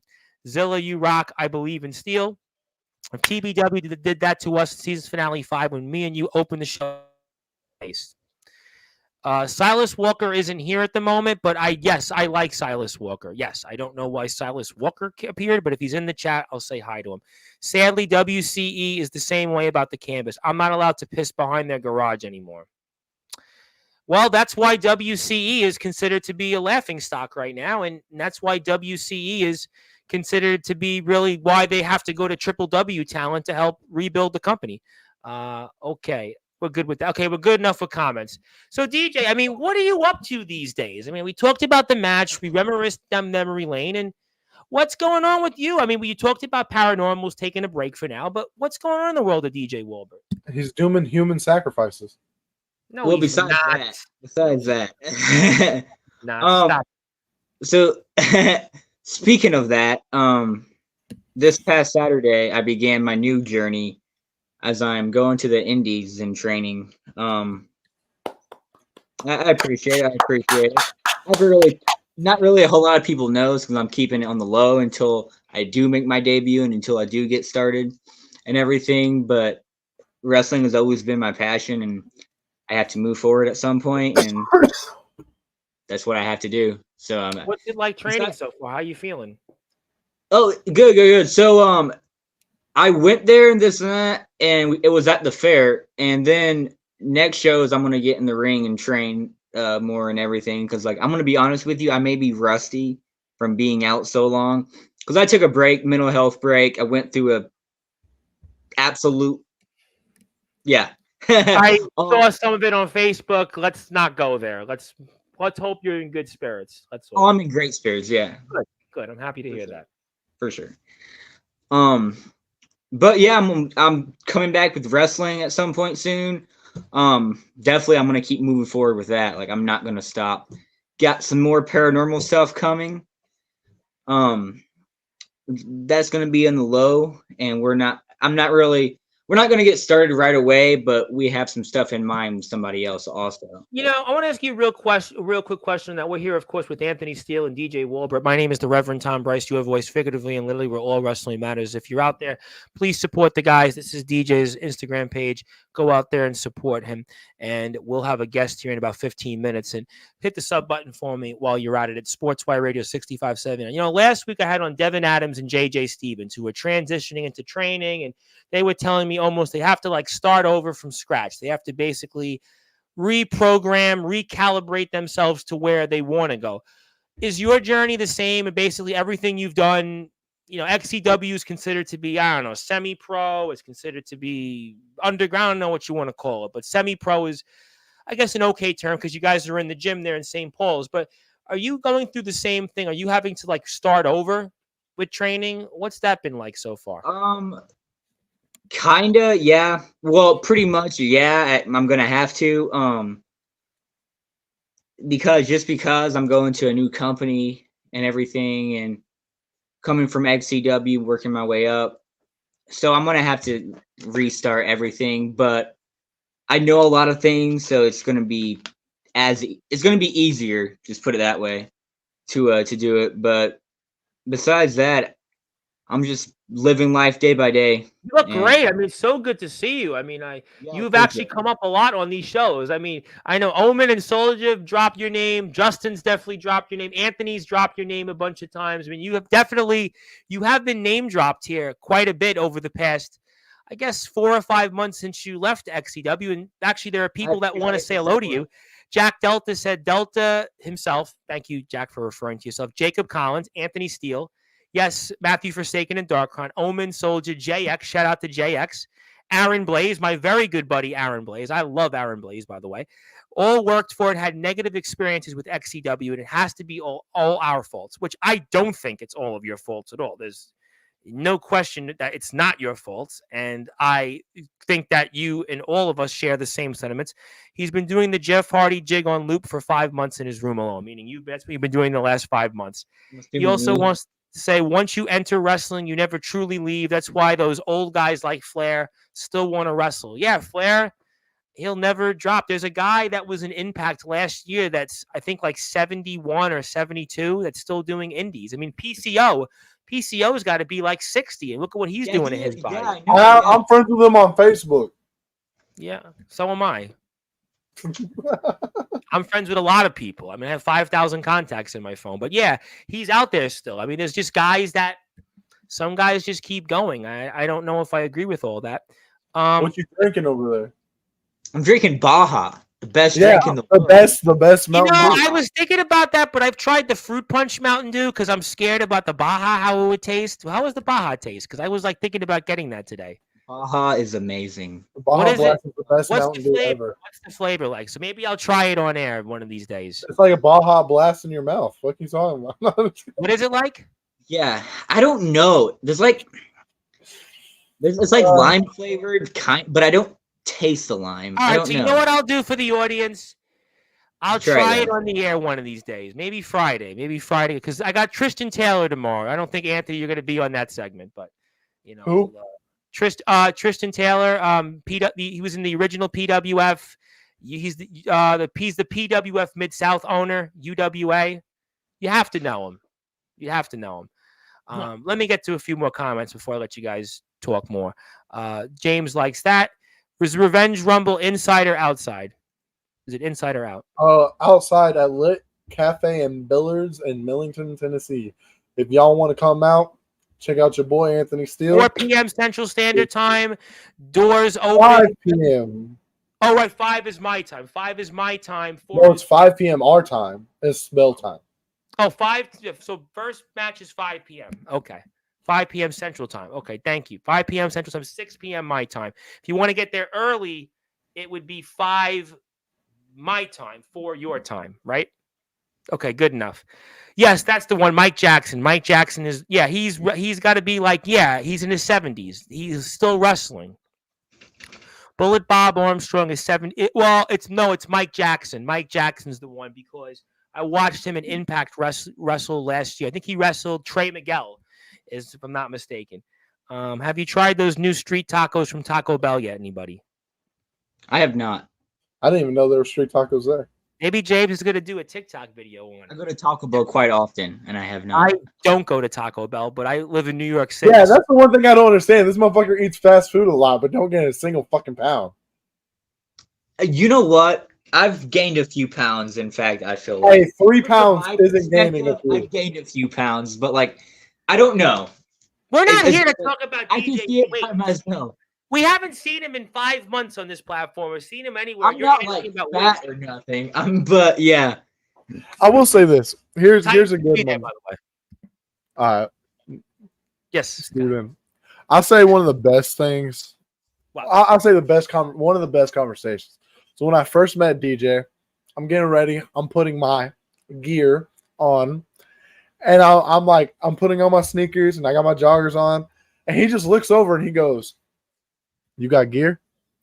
And I'm like, "This is my gear." And he goes, "You wear sweats and sneakers?" I was like, "Yeah, that's kind of my shtick." He goes, "All right." And like that's at that point, that's where me and him start talking. But like, and then he like ever since then he'd give me shit. He'd be like, "Hey man, when you gonna get gear?" Hey, you'll remember this. Hey, my lord. Fuck you. Oh God. So all right, so there was an inside joke with me and DJ when like my hair was a lot longer than what it is now. Still look like it, but it's okay. Fuck you. And so he goes, "What's up, my lord?" And I'm like, "What are you talking about?" And he sends me a picture of Lord Farquaad from fucking Shrek. Oh yes. And I'm sitting here, I'm like, "What?" He goes, "Your hair." I'm like, "Fuck you, DJ." All right. I did a side-by-side photo of you two also. Motherfucker out here looking like Voldemort. Get the fuck out of here. Hey. Let's get. I do fuck with Chalupa street tacos and chicken or steak. James got the steak ones. Thank you, James, for letting us know about the food reviews. So I do fuck with the Sam hat though. My girl would fucking love that. what? The hat? DJ. That's a Sam beanie. Oh, my bad. Oh, I love it. Yeah. That's a Sam beanie, right? Yeah. Yeah, my girl would fucking freak out. It was like one of her favorite horror movies of all time. I've gotten mistaken many times by like some video game character. Well, you move like a video game in the ring. I mean, you might be a video game like in-ring character for those that might. I will say this one move that DJ does that sucks, even though he's small, is his fucking coffin drop. Because he puts all his weight into that coffin drop. And like you think because he's small, it wouldn't hurt. Fuck no. That shit, first time I got hit with that, took all the air out of me. I was like, I was not prepared for that. And he looked at me, he goes, "It's gonna go by smoothly." No, the fuck it did not. No, the fuck it did not. But another thing that I hate about XCW is I just thought about this thinking about finishers. Mm-hmm.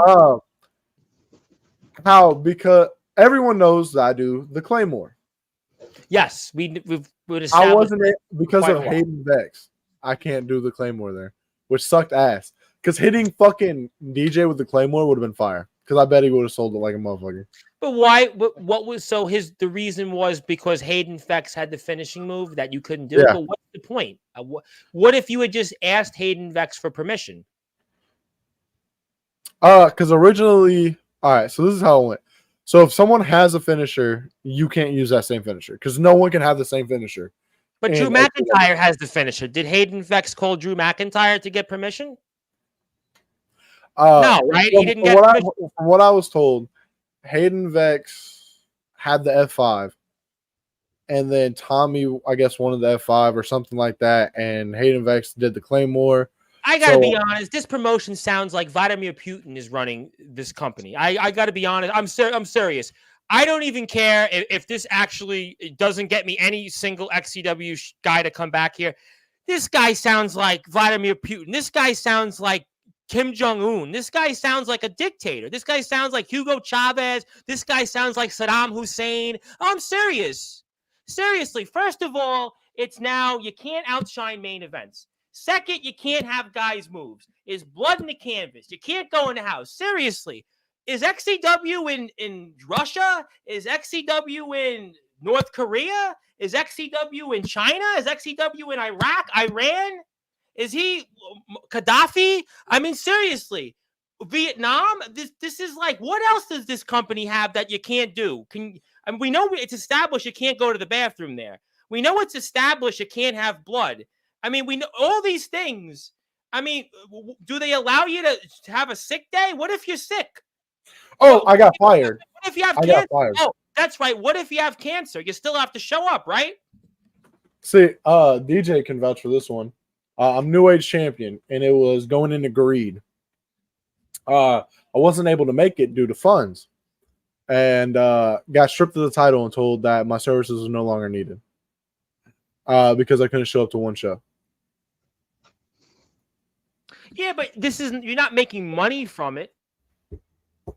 Love the guys that I'll say that it saved any me sense to me. I gotta be honest. This doesn't make these rules don't make any sense. I mean, why would I want to show up and work somewhere that has these things? I mean, help me understand this. I don't work there. I haven't been there. I would like to know I mean, listen, the F5, Brock Lesnar used that. Did Tommy Merriman ask Brock Lesnar for permission? I mean, how many people use the Stone Cold Stunner? I mean, Soldier uses it. Does he now have to ask permission from James Taylor? It's an honest question. I'm asking an honest question. Can somebody help me out there? No, I totally get that. And like, even like a DDT or whatever, like there's different styles to do different moves. And that would be the thing, is that even if it is like a DDT and it's the same and it's a move or whatever, even if you mix it up, well, it's a DDT, so you can't do it. But it's a different way of doing the DDT. But there's like promotions and thousands of people that use the DDT. I just don't.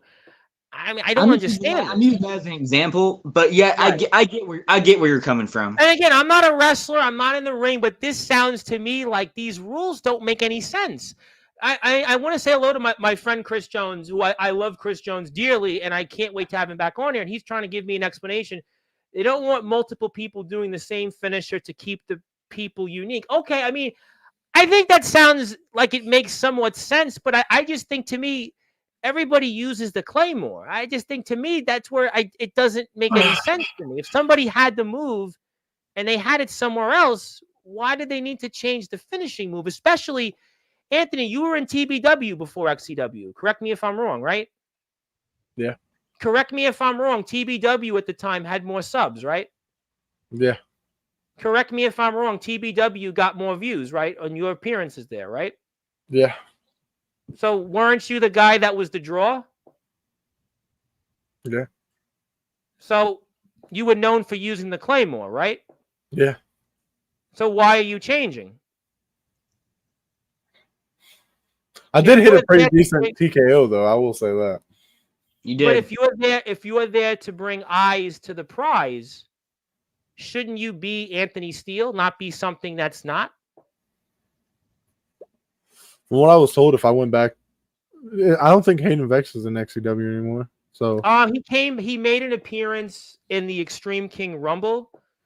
He was let go a few months ago, but came back into the Extreme King Rumble. So I mean, that's a question you'd have to ask the XCW management, but he did appear in the Rumble. And he did very well, by the way. And I like Hayden Vex. He's a really good performer. He was in EBW. I mean, he's a good performer. It's not a shade on really anybody in XCW particularly. I'm just trying to figure out what the sense of all this is. It just doesn't, these things don't make sense. The blood on the canvas still doesn't make sense to me. I think that the house thing with the bathroom doesn't make sense to me either. That doesn't make any sense. Can somebody tell me, if you're out there, I have a question, and I'm sorry, I guess this is turning controversial. If you worked somewhere, whether it's TBW, Resurrection, WCE, DBW, IMF, I'm curious, do they have the same rules? And ROEW, do you have the same rules? If there's somebody out there, I would be curious. Then if it's everybody that has the same rule, then okay, then you know what? I actually take back some of the things I said, and I would actually then say, you know, okay, that makes sense. Maybe there's a different reason behind that. And Chris says, yes, he definitely does the super kick on the finish. I would change it if someone, yes, now I would agree about that. If somebody asked me and said that I do the move, it's my move, yeah, I would agree. I would definitely agree on that. If Hayden Vex was, you know what, this is my move, this is my finisher, I would absolutely agree. And I'm not trying to turn it into that, but I'm asking a question. It's not even a shade at XCW, because I love XCW, and I'm excited to have guys come back on here. You know, it was a lot of fun having Law. I like Law. Brogan's back here in 2 weeks. I mean, Boyd is back here. So I'm not trying to turn it into that. I'm just trying to figure out, and it's a level of frustration on some of these things that I'm hearing, because I'm just curious, if you're out there in other feds, if you worked in another fed, do they have these same type of, you know, stipulations or these same type of rules that would compare to what I just heard? So if somebody would like to let me know.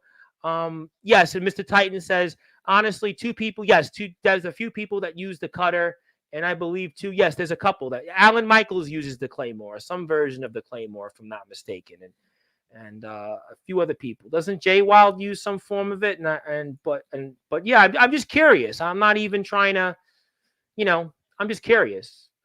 I don't know. But okay, I guess that's obviously somebody let me know. Thank you, Chris, for the comments. Thank you, James, and everybody else out there. And I appreciate all the things. And I don't want to sound like, no, I listen, it's not, this is not a shade on you at all. No, trust me. But I got love for everyone. People used to use the bathroom. Oh, I see. Okay.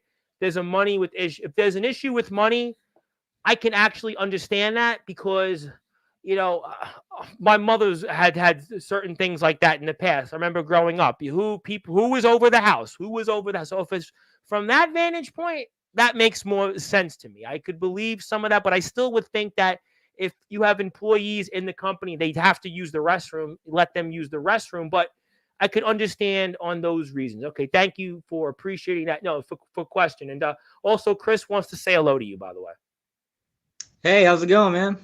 No, you I'm too. Doing great. I mean, I got quiet all of a sudden now. People just want to let me talk. I talked already all night. Yes, it shouldn't matter. Let people do what they are comfortable and enjoy this. Be safe, of course, but everyone should be free to themselves. Thank you, James, for telling me that. You have anything, DJ, you want to stick around? You got to go. Anything you want to say? You know, anything else on your mind you want to say to the audience? It's been a while since we've had you here and such. Besides the fact that I'm starting my new journey in wrestling and moving forward, no, I'm just kind of taking it day by day and everything. I want to thank you too. I appreciate you for having me on, Tom. Oh, you're always welcome. You could have messaged me and said, "Hey, I want to come." I appreciate you. And like I said, you're awesome. I've always loved you, and I know you've always had good comments. I missed you, man, these last few months. Yeah, I know. I've kind of shut down from some people. I don't know, just from I'm not really on social media a whole lot like I used to. Just got kind of tired of it. I mean, I get on there, but it's a grind. I know life's a grind, and Yeah. you got a lot on your plate, family, job, and, career. And I know it's not easy, and, you're always welcome anytime. And, I just want to thank you for all that you've done for this sport. And I also want to make it clear that I want to thank XCW for what they've done, and, having you guys get a platform there, and, all the work in the community that XCW has put out there, being in the gym, working on things. I also want to send my condolences to Fletch and his father.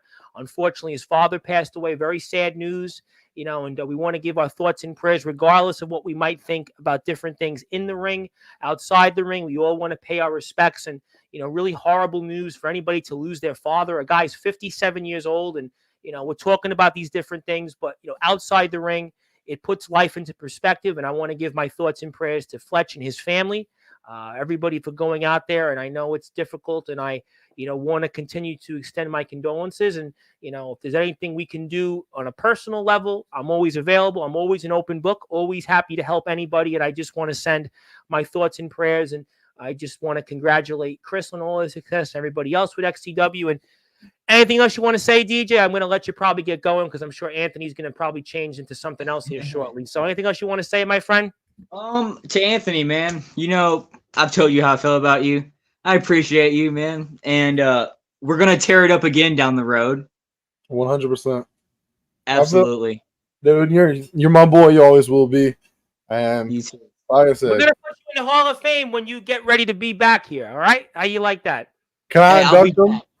I'll be back here. Well, I'm going to get this. You can be here. I'm going to speak. I don't Can think I have there's my own anything speech? Can I write a You speech have for a DJ? speech after I give the speech. Yes, you can have a speech, but I get to speak first, because Yeah. I don't think there's anybody that does as good speech as mine, because Osiris of ESW even said, "Wow, that was a really good speech. You do these a lot?" And I said, "Yeah, I do them every night." He was like, "Oh, wow, well, you should keep doing them." And I was like, "Yeah, that's the plan. That's why I'm here in prime time, the brightest lights, the biggest stage." And I want to thank Chris Jones, who gave us a few dollars there in the super chat. So when I get to 1,000 subs, I'll really have to repay the favor there. But Chris, you can come on and roast me. When I get to 1,000 subs, you're going to roast, because I want 1,000 subs by my birthday. So I'm getting closer. Social media is a blessing and a curse sometimes. Definitely a ban for people's personal and mental. Yes, there's no question that guys like Craven Rage should lay off Sportswire appearances until they can figure things out. Yes, and I do agree with Hi, you that Chris. How you doing? Chris is a good guy. I love Chris, and I love a lot of the guys there. I mean, I do have my disagreements with Fletch, but outside, I will say that's one. That's probably one dude that did like my work, in ring and on the mic. Chris has got charisma like you. He's got character. I mean, Chris, he's another one of the guys that has a lot of character when he comes here. Justin, DJ, Chris, Law has character when he comes here. Brogan has character. Void has character. Those are guys that, can talk the talk. And Chris wants to say, "What's up? Much love." So there you go. It's all good in a bag of chips, to quote downtown. Much love, Chris. Much love. Long time no speak. In gaming, he's a huge gaming writer, by the way. He's very big in the gaming world. He's actually more known in that world than in this world. Who would have figured? I'm gonna have to check that out, because I heard about that too.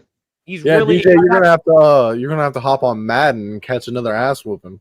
Well, I might have to join you on that too, because if that's starting up soon, if I got time. Joseph Tibbs wants us to do like a football stream. Like, we'll see, maybe. Hey, look, if y'all, I'm decent at Madden. Alan Michaels is coming after you because he's good. He's actually got football skills. I'm recruiting Alan Michaels.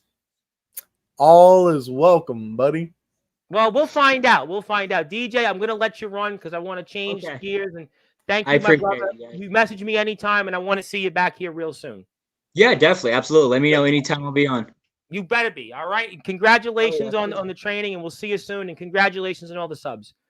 That was DJ Walbert, the one and only DJ Walbert. And This Is Your Life, Anthony, round 1. And how did you feel there? Felt all right. You feel good? You feeling good right now? You got things out of your system. You just want to now just obviously have much love now. Just spread the good word. Just maybe be more faith-based, maybe more gospel-related. Maybe you just want to relax. And Anthony's still, obviously, the pressure's gotten under him, everybody. He's had enough. He just can't do it anymore. And now it's time for him just to relax, take it easy. Anthony, you don't have to be controversial anymore. Maybe you're going to turn over a new leaf. Maybe you've seen God. Maybe you've seen the word of the gospel. Maybe now you want to just become more loving. Maybe you just want to be less controversial. Just tell everybody what they want to hear. This is what we want to see now. Anthony, I'm so glad that you're no longer now the most controversial figure in backyard underground wrestling history. I'm so glad that you're more relaxed now. Maybe you want to turn a new leaf starting this Saturday. Go over to everybody in TBW, hug them. Maybe go over to Fletch and give him a big hug. Maybe show up and just say, I love you, bro. Jackson Law, want to join me in saying hello to him, give him some much love. Maybe Craven Nah, we ain't saying all that. We ain't saying all Why that. No, the TBW boys. Like I said, I buried the hatchet. Cool. I think it's time for A all lot of of the us. XCW guys are all right. Listen, the XC, honestly. Hey, Parsley. No, there's a lot of XCW. Honestly, DJ, even though for he's me, not. honestly, I just wish Fletch would be less Vince McMahon-like and more, I don't know, democratic. I don't know, whatever it might be. But listen, it's all good. I want to say my thoughts and prayers to Fletch. I want to move on from that because there's some other topics. So what else is on your mind? I mean, I'm sure there's other controversial topics over the next hour or so. Well, I'm hoping my boy pops on here in a second. So now, hopefully he does. And are there other people we're expecting to see tonight, or there's other individuals, or or other things you might want to talk about, or another match of yours that you might want to put up on the screen, or nah, we just want to turn a new leaf. Whatever pops up, man. Whatever pops up. I will say, Craven Rage. Yes. What's your thoughts on what happened yesterday? That's a good topic while we give the potential next guest some time to come on here. What do you think about Craven Rage? I mean, have you seen it all or what? I mean, what Craven Rage did? That's some shit, man. You put WC in the trash. I'll say that. I think WC is going to come back from it. I do think they're going to come back. They will. I mean, Jovi's got this in the bag.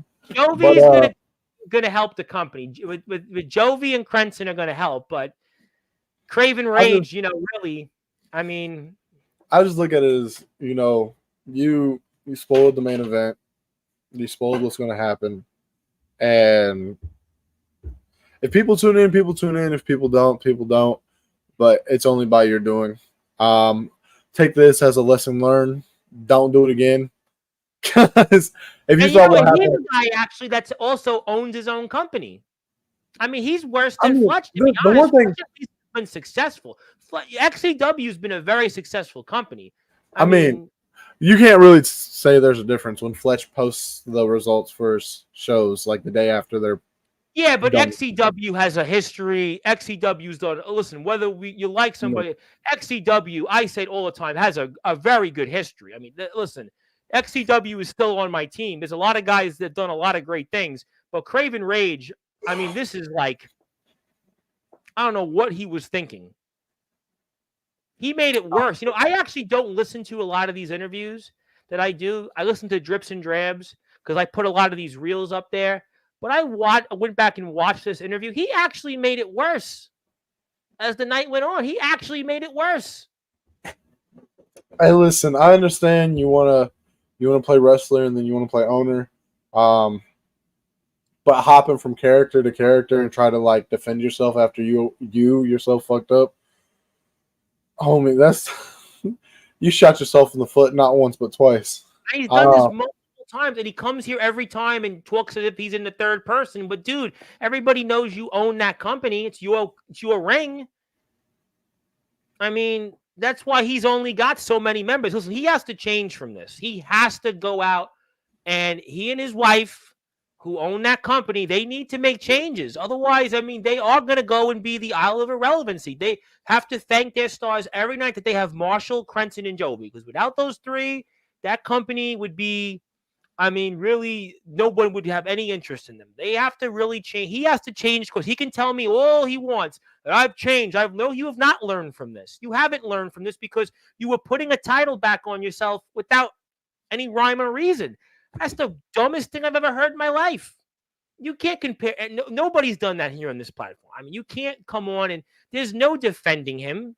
He has to change course. If he doesn't change course, this guy, I mean, I really hope for his sake because he really has turned himself into a joke. And it's okay not to talk. I mean, yes, Craven Ragezilla does need to learn from this mistake. It's very sad because what he did was he did it for the community. He actually, in a way, he represents the community, because he's represented himself as this nightmare backyard ruler, and he works with everybody. And what he did was, he did spit on a lot of people that come here. He does spit on XCW, ROEW, IMF, DBW, TF Crew, Resurrection, UWF, and UWA, and LBYW. I don't care what company is good or bad. Wrestling Zero that was here in Australia. All these feds. YBW, Aaron Blaze. Every fed you think of, no one's done that. And that's really why it was really disappointing. I have not seen Twisters yet. I hope to see it tomorrow or Friday. I think tomorrow might be the day because I've got Tristan Taylor on here. So I don't. Hey, look, you better not say Friday, because Friday is the day. Friday is the day to be at the movie theaters. Fuck yes, Deadpool. I have the AMC pass, so I could theoretically see it tomorrow. Go watch it, please. Titans, right? Deadpool's tomorrow. It depends. But I do want to go to the movie. It's been so hot in New York here. I don't even want to get outside my house. But I mean, listen, Craven Rage has to learn from this. And I really hope that he does. I don't know what the answer is, but we'll figure it out. Hopefully, Craven Rage will take a sabbatical and he will let some professionals, intervene in his company that work in his company. I can't speak on behalf of what will happen there, but I think nobody will take him seriously until that changes. But, I mean, it was abominable. It was an embarrassing and abominable performance. But yes, there's someone I want to bring on.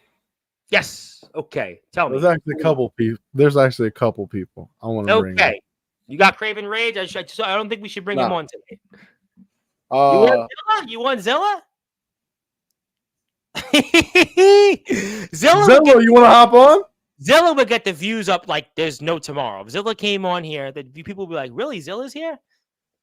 Who you got for me? Xavier Thorne? Maybe Loose Cat? I don't know about all that.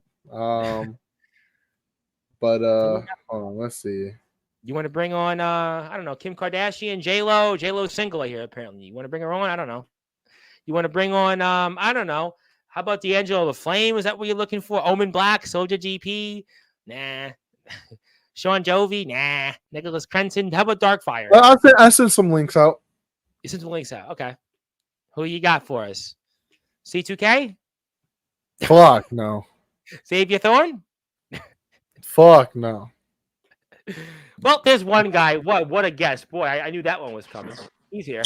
One guy. Why am I summoned on my show? Yes. It was our show tonight, boy. And it's ready for some controversy. All right. Oh God. Which controversy? Sir, if you will, turn on your camera, you big son of a bitch. Well, he doesn't have to. It's his show. He doesn't. Turn on your goddamn camera, you big son of a bitch. He's camera shy. Can't blame him. He's in prime time, the brightest lights, the platform he built. Can't blame him. Well, I see what you're doing there, Tom. Cute. Well, I'm in bed, so. I try. Oh, you're in bed. Oh, is it past your bedtime? Leave him alone. Listen. He's a busy man. He's a big man. I understand. He already ate his pudding. He took his Tylenol. That's right. That's right. Okay. All right. Well, thank you for coming on here, Mr. Black. It's your show, and you're welcome. But no, apparently it's time. He keeps missing me. It's time. It's time. What is the time for? What? I'm glad that we're going to bury the hatchet with Fletch right now. Is that what we're doing? I'd be very happy about that. You want to bury the hatchet with Fletch, Anthony? You want to have TBW to bury the hatchet with you? You're so excited. You want to do it now? I can't blame you. I mean, hey, you know what? I know Fletch probably ain't watching, but. Everyone knows I'm not the biggest fan of Fletch, but hey, my condolences to you and your family for your loss. Absolutely. 57, his dad was. Horrible. Absolutely terrible. My condolences, Fletch, and I deeply apologize. Thank you for agreeing with everything I said. Thank you very much. I appreciate it. You said it twice. Twice, actually. Hey, Tom, will I still be the hardcore king if I ever lose? Which I know I won't, but just asking. Yeah, of course you're the hardcore. No, you're not. No, don't do that. No, that we're not going to go down that road. If we're talking about Anthony, something else that you popped in here, no, we're going to leave that at that. But obviously, Atomic Titan will always be my hardcore king. Yes, you're a part of history. You were the guy, the greatest hardcore champion of all time. Yes, not even Terry Funk in his grave right now could top Atomic Titan as hardcore. Wait, is Il Drago watching right now? What? Wait, Anthony, did you bring me in here just because I think I know what you're about to do? I don't know, man. At a certain event that just happened. I don't know, man. So the audience is wondering, Omen hung up on me for this, Justin Parsley. Well, business. Yeah, I was calling him talking shit. That's what I normally do before I go to bed. Call Parsley, talk shit. Well, Craven Rage was last night, Anthony. We already had Craven Rage last night, and I don't think the public is ready for Craven Rage unless you want him to apologize. Josh Allen is coming on. I mean, Josh Allen will be interesting. That's who you're bringing on? He's been quiet. Hey, quiet. Anthony, look in the chat in the backstage. Is that why I'm brought here? The audience is wondering. We're kind of all wondering here. Manny Cobra is not coming here. Manny Cobra is not coming here. I with all due respect, Manny Cobra is not coming here. Joshua Allen, by the way, breaking news, will be at the Revenge Rumble in Millington with Joseph Tibbs at the commentary table. How about that, ladies and gentlemen? Breaking news. Joshua Allen, of course, our legendary TBW owner and GM and founder, the man that has helped TBW become at the top of the mountain in this circuit. He's going to be on commentary with Joseph Tibbs. What a dream combo that's going to be. I cannot wait for that. Boy, Anthony, I so am excited to hear about Josh Allen calling your matches again. Definitely. Hey, Josh. You ready to call my match? Whatever the fuck they're gonna have me do.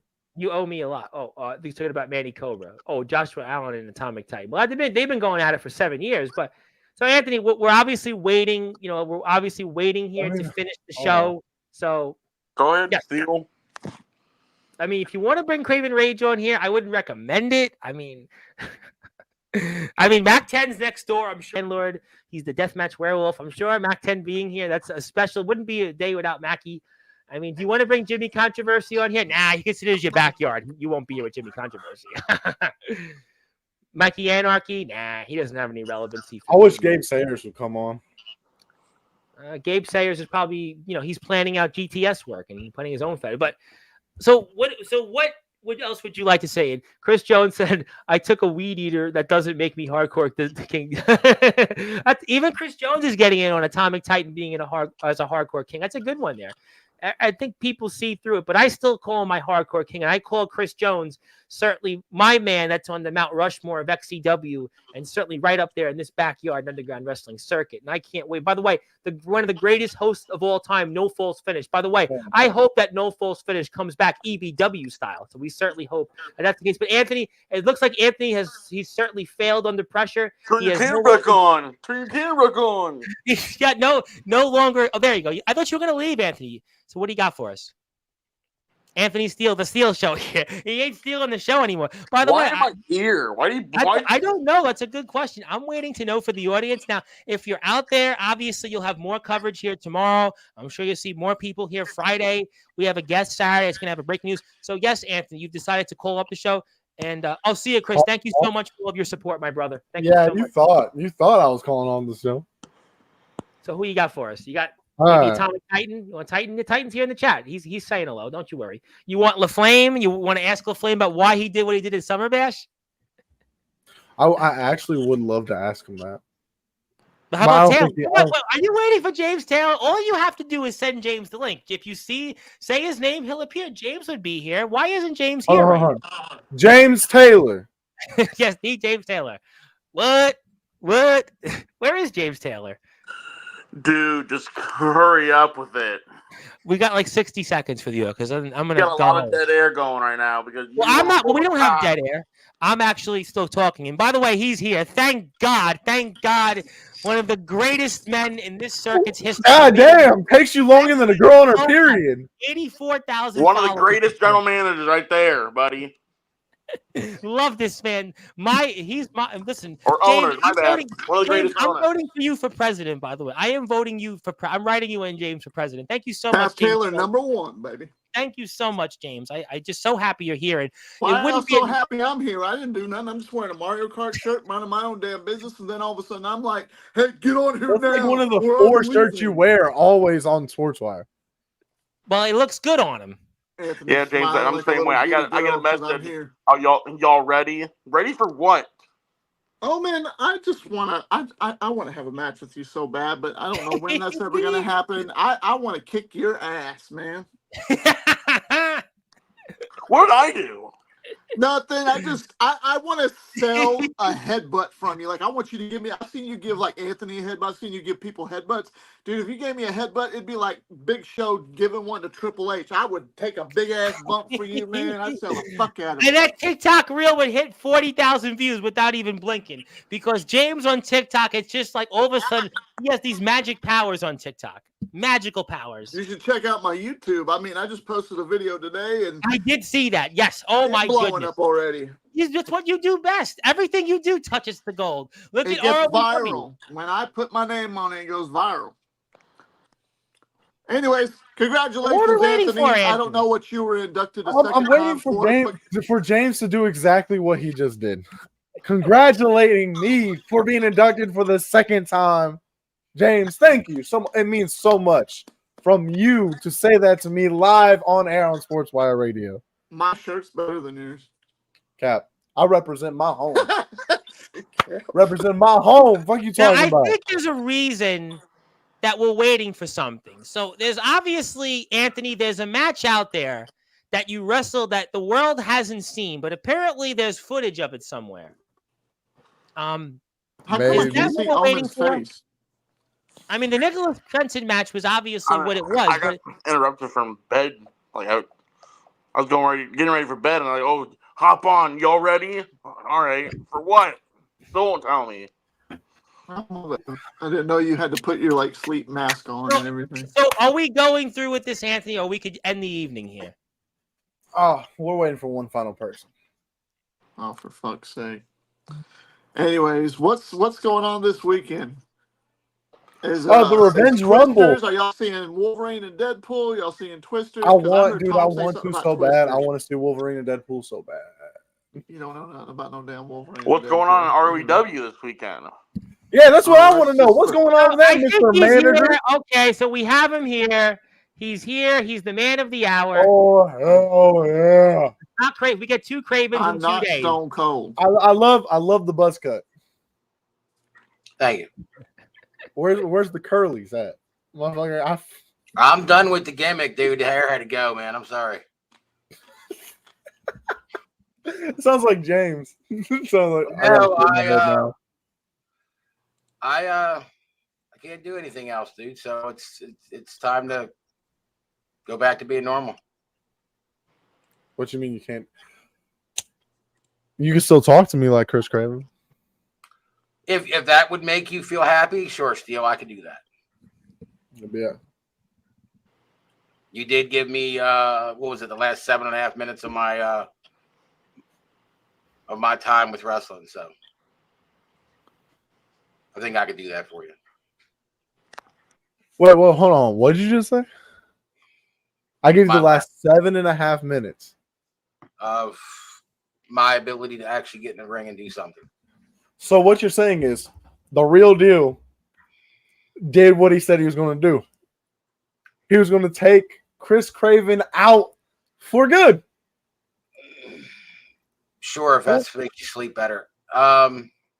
It's okay. James said in all seriousness, medically, I am not allowed to do it anymore. That is why I've been silent for a while. I've been checking all that shit out and getting that shit straight. So Let me ask you a question. I'm going to ask you a question because there's a lot of different. Okay, Anthony, you want me to wait? All right, I'll wait to. No, ask you can't. You can go. I just gotta grab Okay, some so water. I'm going to ask a question here. Now, I have a lot of affinity for you. I appreciate all that you've done in representing as coach, being here on the platform, but you had told people that we actually hadn't spoke, and you had also, I'm just curious for the audience on this, you had told people that guys that were at Summer Bash not to tell me about the match that you had. Now, there were guys that were there that confirmed when you called me up on video. Now, I could give you, again, this is no shade on you. No, I got the floor.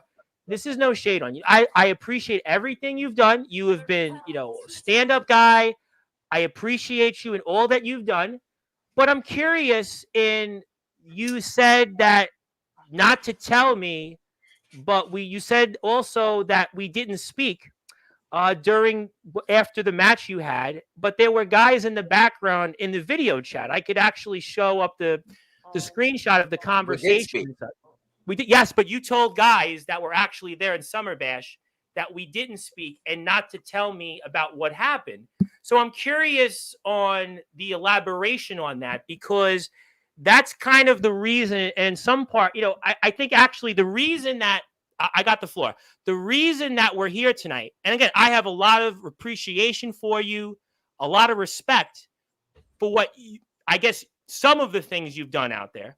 But you said not really the reason we're here is honestly because Anthony wants you to be here. If it was up to me, I agree with you. You should, go out and retire. You've had a great run. You should be what you've done. You're a first responder. I thank you for all your service in the community. You go out there and put your life on the line. I appreciate everything you've done out there. You go out there, you don't know what's going to happen. I thank you so much for being a first responder. But I'm curious for the audience in sort of that elaboration, because we clearly had a conversation, and yet you told guys that we didn't speak. So, yeah, so tell the audience and guys that were at Summer Bash that you had said we didn't speak, but we did. I'm just trying to figure out, again, no shade here, just trying to figure out the elaboration. All right, I'll answer your question. When what happened. Yes, I've heard a lot about it. I had asked for two things. One, for my whatever was going on with me medically, not to be aired on Sportswire, because I didn't know what was going on, and I want my personal medical business all over the internet. Well, I don't think anybody would have put your personal medical. I got the floor. It's my platform. I want to, because I've let you. You bullied James a bit. You have bullied him at times. I know we cleared the end, but I want to speak on this. Nobody would have put your medical history out. Nobody would have said, "Oh, he had this or that." Now, what happened between you and Anthony in a match? That's up to you guys. I'm not a wrestler. I don't know enough about that, but you clearly had something in the fact that you had a conversation with me and you didn't say that. I wouldn't have said, "Oh, Chris Craven, he had did this or that." Because again, I agree with you. I wouldn't put somebody's medical history out there, a medical business, but it sounds peculiar that we had a chat, you seemed fine, and you left there. I'm just trying to figure it out. So help me understand that, because again, I'm trying to answer your questions. But you got to let me speak, and I'm going to let you have the floor now.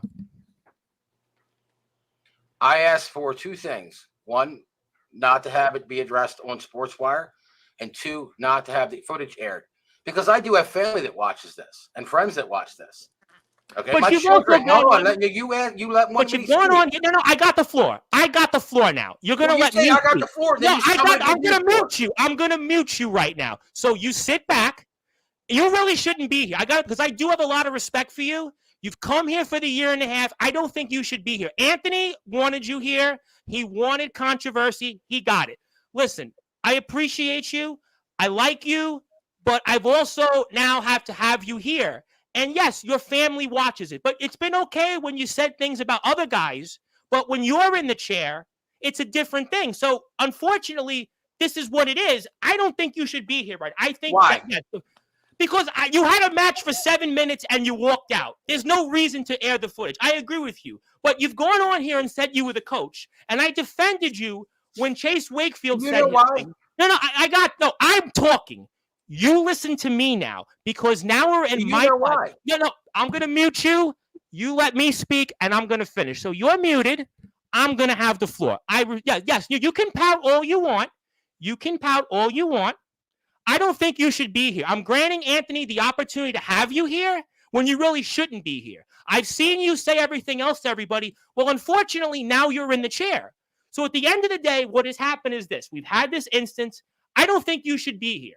I really don't think you should be here. There's nothing to explain. You had a match. You haven't wrestled in 6 years. You clearly did not really have whatever the skills were that you said here, this, and that. Now, I don't know whatever that stuff is. I appreciate you, but yes, your family watches, and I thank them for that. I thank everything that you've done here for this platform. I consider you a friend. I love you dearly, but you had no problem when family was watching when you were saying things about other guys. So you can have the floor now. So I'll unmute you, and you can let you take it away. But I didn't come in here playing a gimmick. Tonight, I am not a gimmick. This is not Chris Craven. Okay. Then tell me. You asked me questions and you wanted answers. I tried to answer them and you silenced me. Because you were pouting and you were cutting me off, and I can't. No, it's not pouting, Tom. Yes, you were pouting. Trying to answer you. Listen, you were pouting. You want to speak? And as far as what happened to me at Summer Bash, I had heart complications. I went to a doctor. I can no longer perform in the ring because I'm at heart attack risk. There, it's out for everybody to know. I'm in heart attack. Which is why, Anthony, I got to be honest, this was not needed. I got to be honest, this was not needed. And I wanted to come up here tonight to say something pleasant to Steele and to thank you. Got the floor. You got the floor. And to thank Omen and Soldier. I came up here to be pleasant. Oh, I want you to. I have said I appreciate all you've done. You got the floor. Okay. What happened to me at Summer Bash was unexpected. I didn't expect it.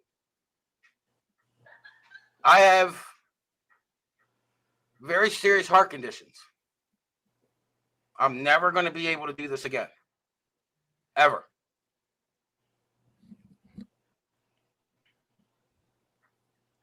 And it sucks. It really fucking sucks. As far as me leaving, I had my 15-year-old son with me. If something seriously would have happened, how's my son getting home?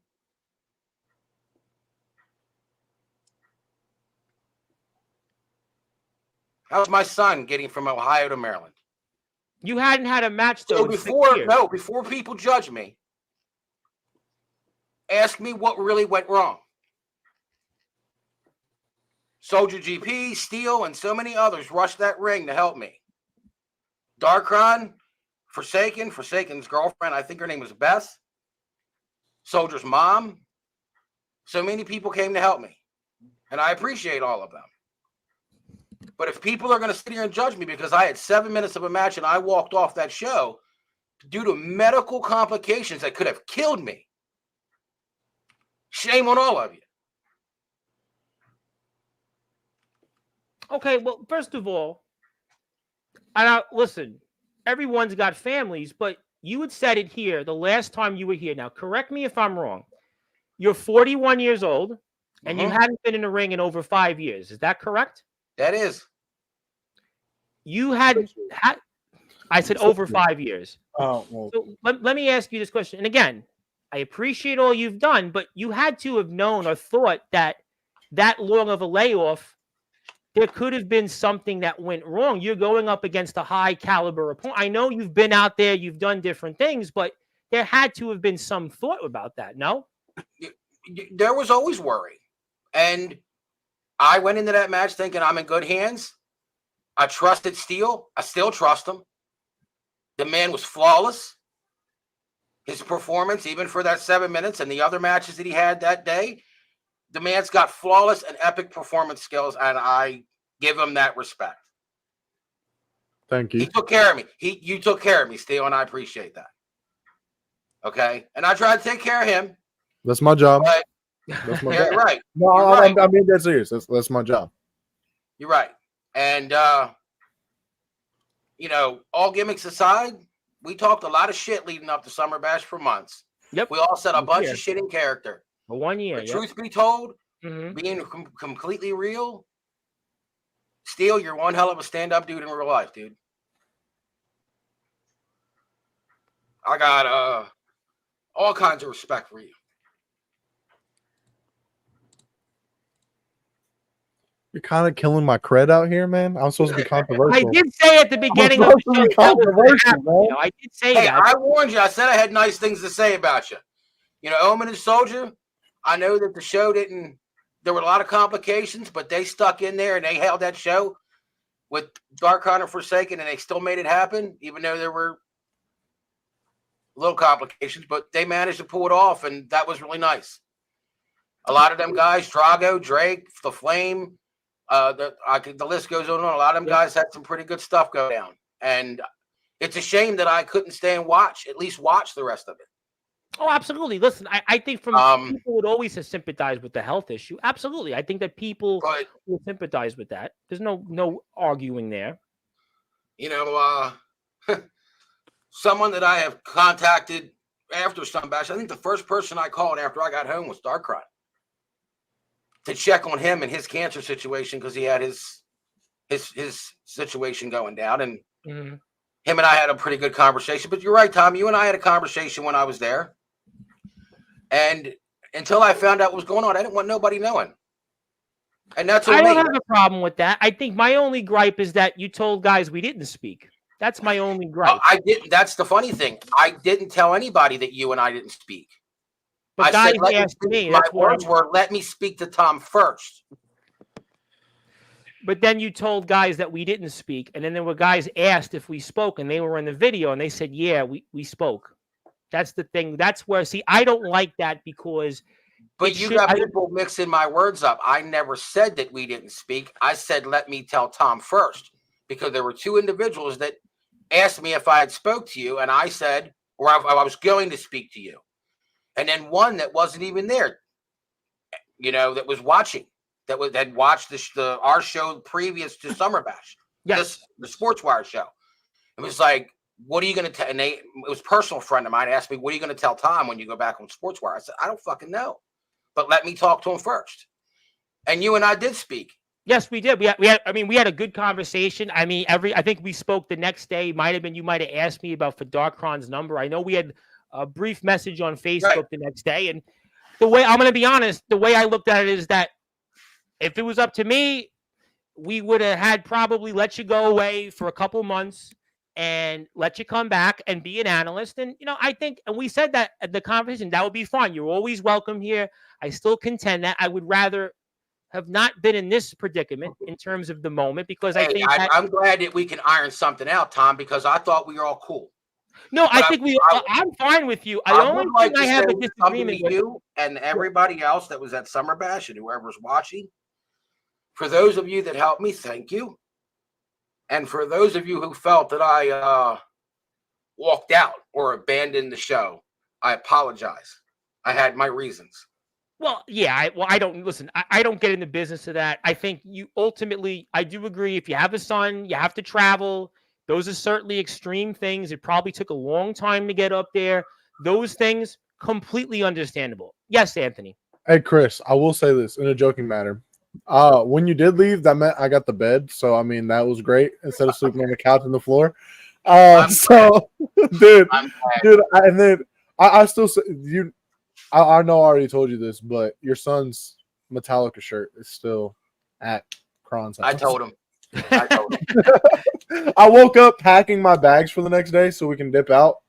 And I was like, this is Chris' kid t-shirt. His response was, they can keep it as a souvenir to know that he was there. Well, souvenirs are always working. I like I said, I've been silent for weeks because I haven't even watched or paid attention to the chats or watched Sportswire. I've been in and out of doctor's offices. I have another one on August 1st to determine if I'm going to need what do you call them? A stent. No. A pacemaker. Pacemaker. Yep. I mean, look, unfortunately, guys go out there and accidents or things can happen. I mean, we do see this, Dalton Skull, the famous thing with him and Jay Cal years ago. There was an issue there about a year and plus ago, and Dalton came back, and these things happen in the ring, and not everybody's superhuman, and these things happen. I think that people obviously understand that. I think that people appreciated the time that you gave. I think you gave valuable contributions to to. I'd still like to. You always are welcome. There's nobody banned from the platform. There's nobody, nobody's banned. You're always welcome. I think that you bring a lot to the table. I like you personally. I definitely, we're friends. I mean, I did want to say what I wanted to say on the air, but you've always been a friend. I like the fact that you and TBK have become friends. I think that's cool. I think that you bonded with Omen and Soldier. Just 1 second. And no, I think a lot of guys, I think, do like you being here. I think that, you added a lot to the table. I think that people enjoyed your appearances. And I think that, the door is always open. I don't see why not. I mean, to me, there's no ill will towards you. Look, things happen in the ring. I mean, you move on. I mean, life goes on. That's all I expected maybe a bumps and bruises, maybe twist an ankle or something. I did not expect that. Things happen, what can you do? So 2 things. One's a joke. I guess the real deal was right. So Chris Craven, thank you. No, I'm just kidding. But no, I think one of the things that people were saying that was a lie about Summer Bash was when so it wasn't that you told us not to talk to Tom. It's that you didn't talk to Tom, and then it came out that you had talked to Tom. Is where a lot of people was getting like about. The confusion is, why would people say that? There were at least 5 guys that were sitting there near my vehicle watching me talk to him. Yeah, and those were the guys. That's the point I'm making. I never said I never talked to Tom. I said, let me talk to him first. And I did. I got in the truck when I cooled down and I was feeling a little better. I called Tom and I informed Tom directly what was going on with me. And he was very supportive. He was like, dude, take care of yourself. Yeah, I would contend that to this day. I'm a believer. Listen, guys come to me in different places and say, I'm hurt. I can't go somewhere. And, I'm totally, listen, this is not WWE. This is not AEW. I mean, if somebody's hurt, nobody's making millions off it. So, I got to say this, though. I do remember hearing you say that you hadn't talked to Tom. And I know that I heard this because when you were on the phone with Anthony, I think the day we were leaving, you said you didn't talk to Tom. I talked to Tom about, an hour or 2 before I left. 6 o'clock Saturday night, right? About 5 about an hour because I left at 7. Around 7 that night. 6:05. Because I remember hearing, I wasn't around you and everyone else. I remember hearing, don't tell Tom what happened. I'll talk to Tom. Just don't tell Tom. And then I remember hearing you on the phone saying you hadn't talked to Tom. I heard that clear as day. I was right next to Anthony. I heard you say that. I spoke to Tom at the show. We spoke, as a matter of fact, 6:24 p.m. I guess the question is, why would you say that? I remember hearing it. I know that I said that I was going to talk to Tom again when I got home. That I never did. I did not call you back when I got home. But I did. I actually have a missed audio call from you July 7th, 9:27 p.m. And I said I texted you, and that's where I gave you Darkron's phone number. That's where you spoke to Darkron right after. That was after I got home. That was the next day. I got July 7th, 9:27. I texted you. I said I'm about to go on Sportswire, and I gave you Darkron's number. But you said correct. You spoke to Darkron. Whatever after that, I don't have any issue. Not Chris Craven. Austin Tyler, shut the fuck up. I'm never going to your fucking shitty company. Leave me the fuck I think Max McCoy's handling that. Regardless of what I said or I didn't say or who I spoke to or who I didn't speak to, I tried everything I fucking could to try to get myself home safely. I did speak to Tom at the show. I did ask people not to address it on Sportswire. I did ask to let me speak to Tom first because I was going to do it personally, one-on-one. On the phone with this man because I thought he deserved that respect to hear it from me firsthand. Kind of the same way I wanted to be able to tell my family firsthand that I had an issue or my other children. Well, listen, I think people appreciate that you have a family. And like I said, I appreciate all you've done as a first responder. I appreciate all those things. I think obviously there is, I think a little bit of a level of that. I in terms of who said, she said. I mean, I think at the end of the day, It's what it is. I It think is the what it only is. thing we can do is go. Yeah, exactly. The only thing you can do is go forward. And, whatever you decide to do, as I said then, and I'll say it now because I say the same things on and off the air. I would support whatever you want to do. If you want to go out and, be here as a contributor from time to time, you're Well, let always me ask this. Do you all even want me here? Well, you have to ask yourself, do you want to be here first? You got a I lot. love talking wrestling with you guys. Yeah, and you're welcome. I But don't know. with a lot of the I guys, whether you're talking about Raw or SmackDown or somebody else's thing or just Yeah, you're analyzing shit, welcome. I mean, I think you're guys, joking around. some guys would want you here. I think, look, I'm going to be honest. I think that some people that watch these shows like you, and other people don't. I think it's, I think there's some, that there's some people that like you being here, and there's other people that don't. But I personally think that you add something to the table because I think that everybody that comes on here, there's a mixed opinion. Nobody has 100% opinions, So I think Well, I that don't you get to bring come things up here. forward. I don't get to come up here, Morris Craven. I'm not going to do a gimmick anymore unless Steele wants me to talk in character again. Because he wanted me to talk in No, character. but I think you could be a wrestling analyst. I think you're very knowledgeable. You've been in this sport. Yeah, I think you belong as a wrestling contributor. I think I have a question. we ask 100. Can I make merch? Chris? I'm like here live Chris Craven. No, Career don't. dead by Do Anthony whatever Chris. you feel you need to do, boss. Hey, look, it's dude. Okay, in character, in character. I said I was gonna do it. What will you miss about this sport? What will you miss about competing? Me, he was gonna miss me. Yeah, I absolutely. I missed the other. What was it, Steele? 8 minutes. 8 minutes of that match. I'm Yeah. gonna miss the other 8 minutes of that match that didn't happen. I will say it started off great. It really fucking did. It did start out. I mean, you can air the footage. I wanted to address you guys first, or address Tom, or talk up here first before you did anything. To be honest, and now that I know what's going on, if you guys feel you need to air the footage, air the footage.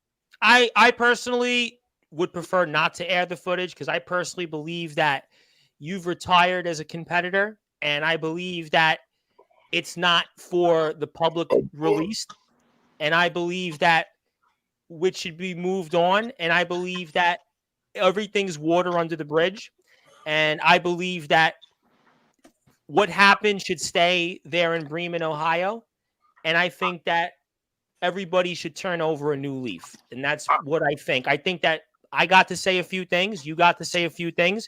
Anthony brought you on, and to me, and everybody knows this, I'm very much open. I'm an open book.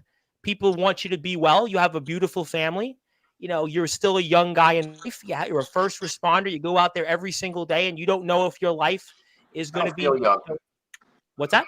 I don't feel young. Well, I'm trying to prop you up here, but my point is that I mean, I wouldn't feel young either after facing me. James didn't feel young either. So, well, you know what? I tell you what.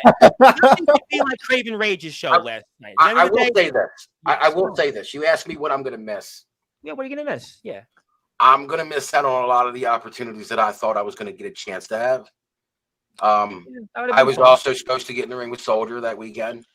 And I got really upset when I got home that I couldn't, because I was looking forward to interacting with Soldier. Omen's another one that I'm not going to get to tie up with. don't feel bad. I wasn't able to tie up with Braun. Fucking killer matches out there from what I saw. Yes. The ladder match just aired yesterday. What a match! Hey, which sucked because Omen and Drake were not in position, and I fucked my shit up. But I got speared through a TV, you dick. Other than that, I don't think that I'm going to miss much, dude. I mean, it's like I've got to think, before this summer bash thing even became a thing for me, I was already comfortable with the idea of being done with the in-ring. And I tried to bite off a little bit more to see what could happen, and I was wrong. Hey, you know what? You wouldn't have known until you tried. You know what? There are guys out there that go out. We see it in sports all the time. Guys sometimes come back and they think they can go out and do it like they used to, and it doesn't work that way. But at least you tried. At the end of the day, James, you like to say something? James, you can say something. You sure? I was gonna wait and let you finish. No, you got it, James. Well, I mean, what happened with y'all at Summer Bash and everything, I'm into it. I'd like to see the match, but regardless of the fact, I know I'm not too far behind you. I think I'm only about a year younger than you. Dude, we're not promised tomorrow. I get it, because I know if I ever have another match, I'm hoping that I do one day. I mean, with me. you never know. Anything can happen, you know? That way I can take both of y'all out. I feel for you. And just get well. And, never say never. You could turn this around if you really want to think about it. You're what, 41?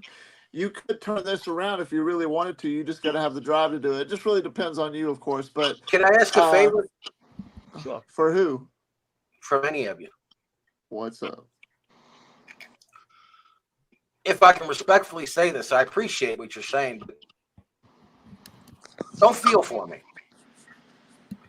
I got the privilege and the opportunity to have a weekend, or at least a couple days, with some pretty cool guys as this last go out.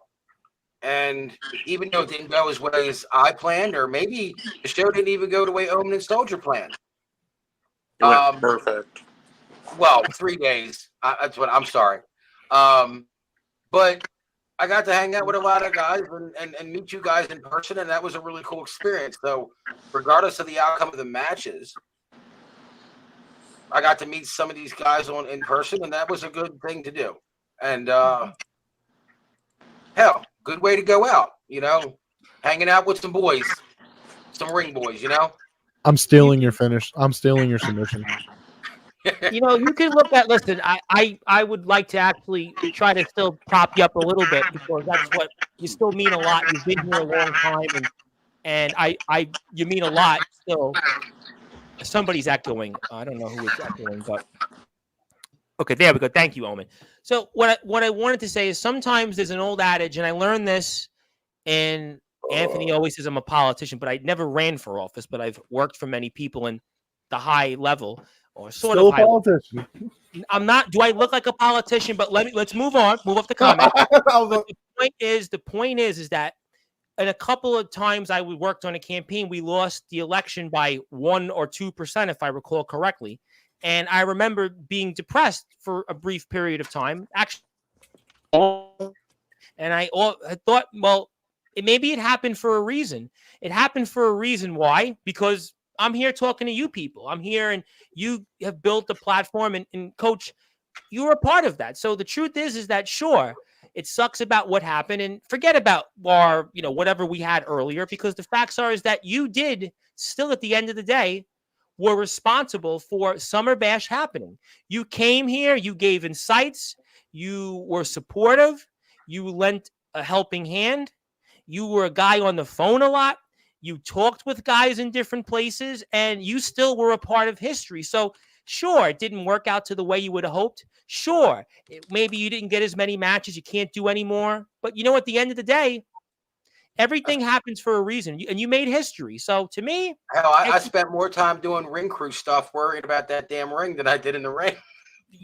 But and that's the point, is that you helped make history. Sean Jovi today talked to me about how this has changed his life in the last year. This has been the greatest year of his life.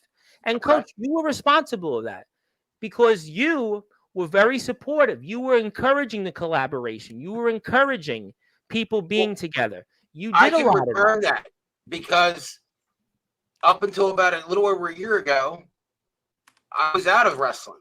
I know you came up. A lot of the chat. It was amazing. It was so cool. A lot of the personalities and people that are on here helped bring me back in a little bit of a way, and get me back into it. And that's honestly really why I wanted to wait to bring you here to let this die down, because I did think also one of the reasons that I know I told Omen this for sure, is the reason that I wanted to wait a little bit to let it die down, because I did value your contribution to the platform. I do value what you've done, and I like how you've been very open with your time, and I felt that the best thing to do is kind of sometimes in life, you let things kind of just time pass, and it heals all wounds or heals whatever it is. And that's why I kind of wanted to wait a little bit. But Anthony, obviously, wanted because I wanted to give a lot of thanks to Anthony, because he was a pretty stand-up dude that day. He didn't have to be. He could have went completely south with that, and he didn't. Well, I said my speech. Stop ruining my cred. Well, you know what? Actually, I ruined it at the very beginning of my speech because I did say, Anthony, that you were responsible in a lot of ways for Summer Bash being what it was, because you were probably, after Coach leaving, you were probably the most one of the most experienced people there in those different situations. With all due respect to the people there. So all right, I'm gonna find. Is this more appropriate, Steele? You were very professional. I like that. Better. I like better. that. Is that better for you? Yeah. Much all right. So here, Don't patronize now. let's. you just mad because you aren't, James? It's all right. You'll get there soon, man. Right. You'll get on my level soon. All right, kid. But all right. Let me finally talk about it. Good. Let's go for it. Going into the match, we talked about it. Side note, our little promo battle we had the night before has so many views on Jovi's blog. I heard so many people thought that was real. Yeah, that's what I heard too. So many people were like, "Oh my god, what the fuck?" Going into the match, I think what started your whole complication, dude. You were hot, It was hot out there, and no offense, drinking tea was probably not the best option. We had water. There was H2O there. As the water boy would say, high quality H2O. Yeah, look at this. I have both. I have both. But going in there.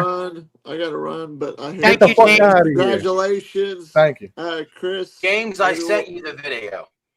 Okay, well, thank you. I'll check it out and I'll get back to you with it. I unfortunately have to run. James, thanks make for more having me TikTok on. videos. I love those TikTok videos. I'll see you soon, James. You notice how James looks like he ain't got no neck right now? He's like, Listen, let speak. Whoever wants to speak, because I don't have much more. So, going into it, I the match happened. I'll break the fourth wall. The submission was happening. One, did not feel like we were already 5 minutes in. Both of us looked at each other when the ref said 5 minutes. We were like, huh? Yeah. And I told him, I was like, first of all, he's gonna lock me. He locked me in the Texas Cloverleaf. I was like, I'm gonna give you a nudge with my foot, pull me back from the ropes. Gave him the nudge, pulled me back, locked it in a little bit more, sold it a little bit, tapped out. As soon as he collapses, I'm like, okay, maybe he's just exhausted. He's gonna get up. I'm selling. And finally, I see. And once I saw that, I was like, yeah, that's not selling. And that's when I rushed over there and I was like, dude, are you good? And the only thing I turned you over, I felt something wrong. In the Cloverleaf, the moment I rolled you over, something went wrong. Yeah. And what? It took everything. I don't understand. I want to say this respectfully, but disrespectfully to the dumbasses that are wrestlers. For those that don't know what this means, that means something's really wrong. That's X. That's calling for a stop. Think about the D'Lo Brown Draws incident years ago on a SmackDown taping as an example. And I went over there, and literally the first thing that came out of his mouth to me was like, "I'm so sorry, man. I'm sorry. I thought I could do this. I ruined the match." I'm like, "No, bro, you didn't ruin the match." And you can ask Omen, you can ask Soldier, you can ask Darkron, all of them. He was like, we just threw out the match. I was like, "Nah, I tapped. You won. You won the match. It's all you." And he was like, "No, man." I was like, "Dude, don't even fucking worry about." You won the match because I couldn't continue. No. I tapped. It's all right. Shit happens. That's it. Yeah. The way I looked at it is something was going on, and I wanted to make sure that you were okay, and that was my number one thing. Which, I got retribution. I beat Nicholas Crimson in 10 seconds. So, hey, look. That footage we did show on the air. That footage we did show. Listen. Daniel Bryan. Kind of. That was 18 seconds. I beat that. And Becky Lynch and Bianca Belair was 21, right? Something like that. 21? Yeah, dude, I beat some of the biggest matches WWE's had. Good. What you talking about? I know that you did. Yeah, to be honest with you, not a big flex, but okay. What? Hey, Nicholas Cretton, according to those spoiler plans, we heard big things for. Now, Let's yeah, not go there. Scott, Let's not go there. There's still a part of me, even today, sitting home, feels that I ruined something. So, Nah, you didn't ruin anything. Listen, they did a um, great job. You came up there, you helped. Listen, well, Matt, for Steele, for Steele, nah, because Anthony was here. You didn't ruin it's anything, dude. You did it's great. part of the gig, dude. It's like when you I know. and I had this thing ironed out I know. firmly. You were telling me about it. I know. We We had were this all worked excited. out I know. perfectly, and I think that if it would have been the full 30 minutes, and both of us were operational, meaning myself, the whole time, it would have been a really good epic fucking match. Because this dude, like I said, even after 7 minutes, I could already tell that Steele his game in the ring is on point. Oh, we just watched him have one of his, more, interesting matches before you came on. But look, things happen. You only, as I said to you just now on Facebook, you just got to move on. At the end of the day, it's water under the bridge. You only go forward. I think that you were a part of the event and the success by lending an ear. You gave advice. You gave your time here. I appreciated the time you presented here. You're always welcomed here. Nobody's not turned away on Sportswire. You were a wrestler. I think you do have insights that are Except valuable. Mac 10 is shunned No, away. Mac 10's going to Massachusetts. He's probably going to be on the show Tuesday because his opponent's coming here live. So I'm sure. To be honest with you, Tom, I got no problem being a backstage guy or even a ringside guy. I got no problem doing that. I think that's definitely up to those guys. I have no problem having you here. I enjoy your input. Nothing's changed for me.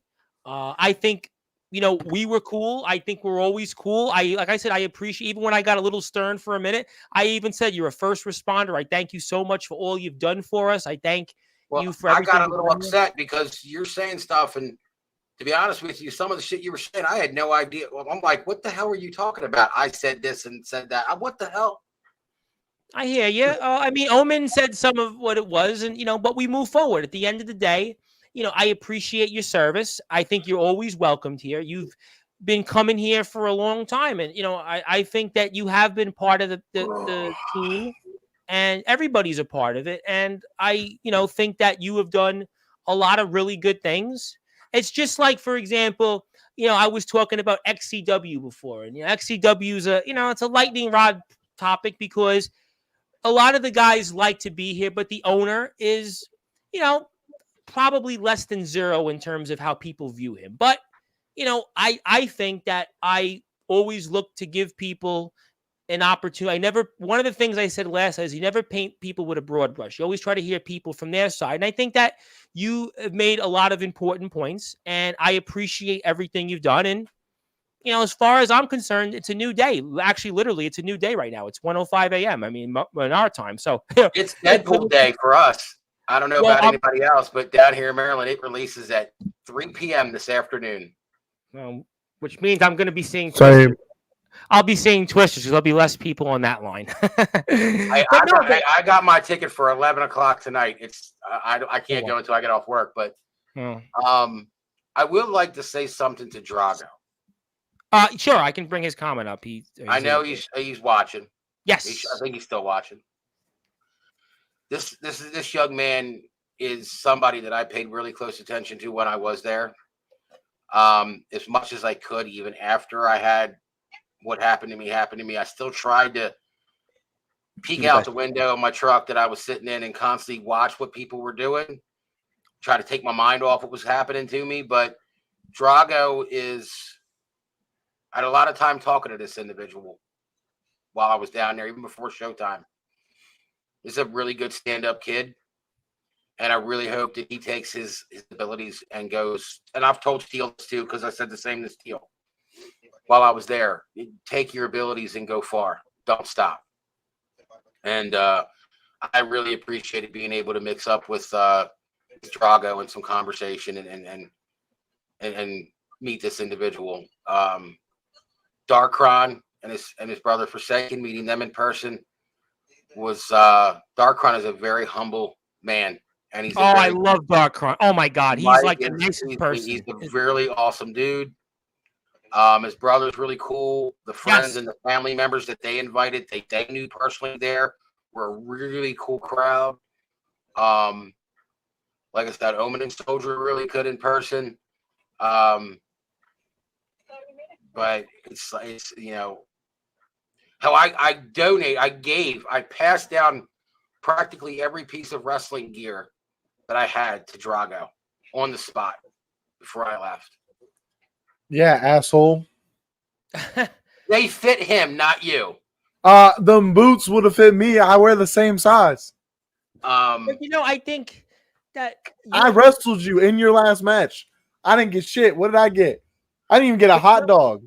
But it's a hot dog and a handshake. But we could have went back to Applebee's. But I don't think that'll change. I don't think any of this, honestly, people. Stop the cap, Steele. I saw you plenty of hot dogs. All the guys would accept you.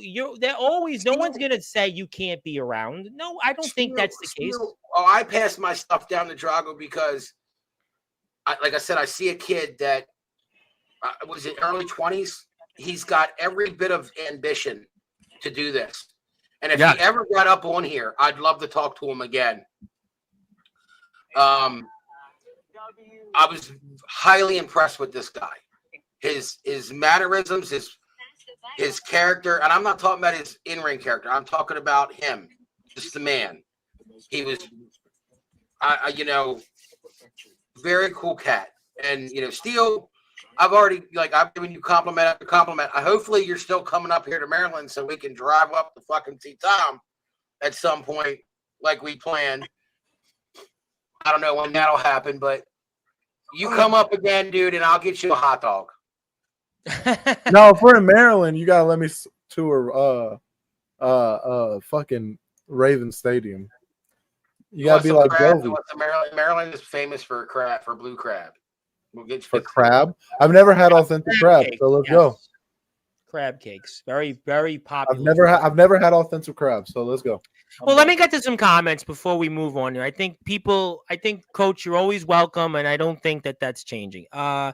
Steele proved he's controversial, but he's really not as controversial as people think. I agree with Tilly. Gabe Sayers said hello a while ago. I don't know if Gabe is here, but thank you, Gabe, for tuning in. Yes, there's a lot of new faces in the chat, and that's why you need to tell your friends to go hit the sub button. Health has to come first. Yes, and I said that then, and I'll always say that. Hold on. There's one thing that one comment that I want to comment. Hey, Austin Tyler, what you mean? I like to roast people. Pick on your own size. One, me and Omen talk shit all the fucking time, man. Me and Omen are about the same size, and actually, Omen's a little bit. And this is the guy they want to bring back in WCE? Like, homie. And not gonna lie, behind the scenes, me and Steele are pretty good friends. You guys shoot on each other. You guys have fun. But this is the guy that I think WCE it's a brotherhood. Me and Steele and Soldier and the foundation are brotherhood. I'm gonna say this. Do I shit on people on Sportswire? Yeah, because they fucking deserve it. But do I also talk shit with people? Fuck yeah. I'll say about 90% of the people. I don't even say 95% of the people that I fucking talk to and talk shit on here. I talk to on outside of here. RCEW Omen Black. I don't know if that's happening. The fuck is RCEW? I'll say this before Steele goes on Sportswire with these great ideas that have controversy. I'm one of the first people he calls. Like, hey, this is what I'm about to do. Like I told Silver Wolf personally, RCEW is a joke. The only reason anyone go is to shut you guys up, which is something he's willing to do. Oh, God. What's up, guys? How you doing, Big Man Cam? Not much about to eat lasagna. Oh, I hope you enjoy the lasagna. Yes, get well, Coach. We definitely are all praying for you. Definitely want everybody to be healthy. Health is first. I always say that to everybody in life. I said that earlier in a stream he was watching on TikTok. Thank you for that. Yes. We definitely agree with that on Ox. Much love to you, and we know you're going to be here regardless. So that's what we're hoping for. Ox is turning 40. Happy birthday, Ox. And he weighs 330 pounds. My ticket isn't the best, but I'm going to run this meat machine till it drops. Ticket, not ticket. New phone, autocorrect has not learned yet. Also, I kicked Steele off the ring post in the Rumble, saved him. But you didn't eliminate me, buddy. But you didn't eliminate me. Say hi. How you doing, Joey? Good to see you, my friend. yes, he's got a lot of potential being here, and Anthony's got a lot of potential. Keep grinding. Greg from BPW, our champion. Yes, he did not ruin, Coach. He didn't ruin anything. They did just fine in Summer Bash, and you helped them get there, and that's important. I'll go to bat for Drago 366. This dude gets it. I agree. Cronin Forsaken, Ohio represent. Amen to all that. Two more comments. Thank you, Oos. Appreciate your advice, time, and stories. Also the gifts. One love, Oos, and I will do great things. I promise. We all appreciate you, Coach. Yes, we do. Yeah, Craven, get well, man. I wasn't there for the episode, but I hope things go well. Absolutely. Anthony, take it away before we move on to Hey, Drago, this is a challenge you. I think I got a way better headbutt than you, and I don't think your headbutt's worth it. I don't think your headbutt's worth it. You got something stirring? You fake Samoan. Cap. I'm not going to go that far, but Drago's got a good headbutt. I think I got the point. I think before the interest of time. I'm just kidding, Drago. So I think basically before we sign off for the evening, Coach, everybody's good. We can go forward. You want to come back to the platform still? You're welcome to come back. Would you like to come back, Coach? Hashtag challenge accepted. Yeah, I'll come on just as an analyst, or I can't. Well, I can. I'm supposed to talk in character to Steele only. Okay, but we can certainly have you talk about things and different things that come on. You're definitely welcome to be here. The floor is definitely always welcome. I appreciate that, and everything's good. Everybody's happy with each other. Everybody's. I didn't know anything was wrong. No, I just want to make sure Anthony's the one who wrestled you. I didn't really know enough of the Anthony situation with you. That's why I'm asking. I don't know enough about it. All right, I'm gonna get off. Before I go though, Steele, you're fucked. My brother Drago's gonna kick your ass in headbutts. He ain't gonna do shit. Well, we'll see you soon. I gotta take my brother's side. Hey, tell Mighty Mouse. Tell Mighty Mouse anytime, anywhere. Shit, if you call him Mighty Mouse, you're doing challenging him. Make it make sense. All right, well, good deal, Omen. I want to thank you. I'm sure we'll see you one of these days. Thank you. It's Omen Black. And I think, Anthony, we are getting to the end of the show. It's been 3 hours almost, and I think we got the nook of the cranny. Coach, we're happy to see you. We're happy that you're in good spirits and good health. Obviously, August 1st, we're praying that it's, do the best you can on that. It's most important. After that, we'd like to definitely have you come back and talk WWE. I know you have a lot of knowledge on that. I always am welcoming people to come on here. That'd be fun. And I love talking wrestling, even if it's the bad. I don't matter what level wrestling's on. I like talking wrestling. You're always welcome. Listen, dude, that's not changing. I said it. I didn't know that there was an issue. I'm not kidding. I have not paid attention. No, honestly, anything online. What I didn't know was what you and Anthony were going on with. I really was like, what I really wanted was to let this die out for a while and then just bring you back on and kind of well, he hit me not up. acknowledge Summer Bash happened. If you're asking me, that was kind of I thought pretty much was kind of the plan anyway, to let this all die out and basically you come back and. Yeah, I would have preferred a few more. I mean, I'll be honest, because I think the back. I was like, I saw the thing live. I was like, Tom and Steele, I want to have fun with the guys. Okay, well, I think we had fun. I think we had a good conversation. Good. I think everybody's happy. Anthony, I'm going to pass the baton to you now. You got the floor. I'm going to say one thing to you, Chris. If you ever come back to wrestling and that shit happens again, the next time you're going to go one-on-one with The Undertaker. I'm tired of this bullshit. But no, I'm just kidding. Tonight, even though I was inducted as the most controversial figure in underground and backyard wrestling, controversy wasn't really the key tonight. It was just having fun. Got to see some old faces. Gotta chill with the boys for a little bit, talk a little shit. But the one thing I want y'all to understand is shit happens. I say that a lot. Shit happens. Now, no one could have stopped what happened to Chris. No one could. Physically, no one had anything to do with that. And it sucks. It had to end like that. But I mean, would I like you to come back? If there was a chance. Have your fucking Adam Copeland moment. Number one, I'm gonna say this. I better be first on that fucking list. You would be. So You would be. yeah, Let's not have him do a move like Adam Copeland did a few months ago in AEW, and you're like, it looked fire though. I watched that match live. It looked fire.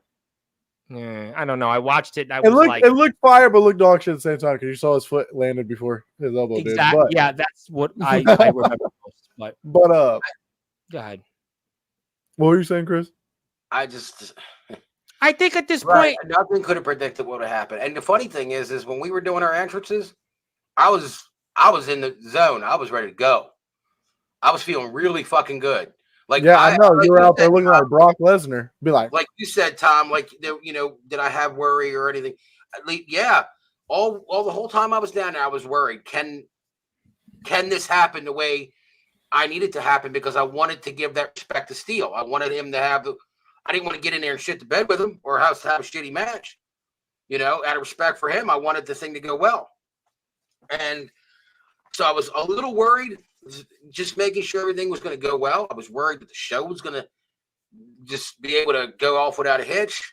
It's just the way that I operate when I show up at a show. I've always, the moment I walk through the door, I'm in game mode. I'm in that mindset of it's time to do this and put the show on.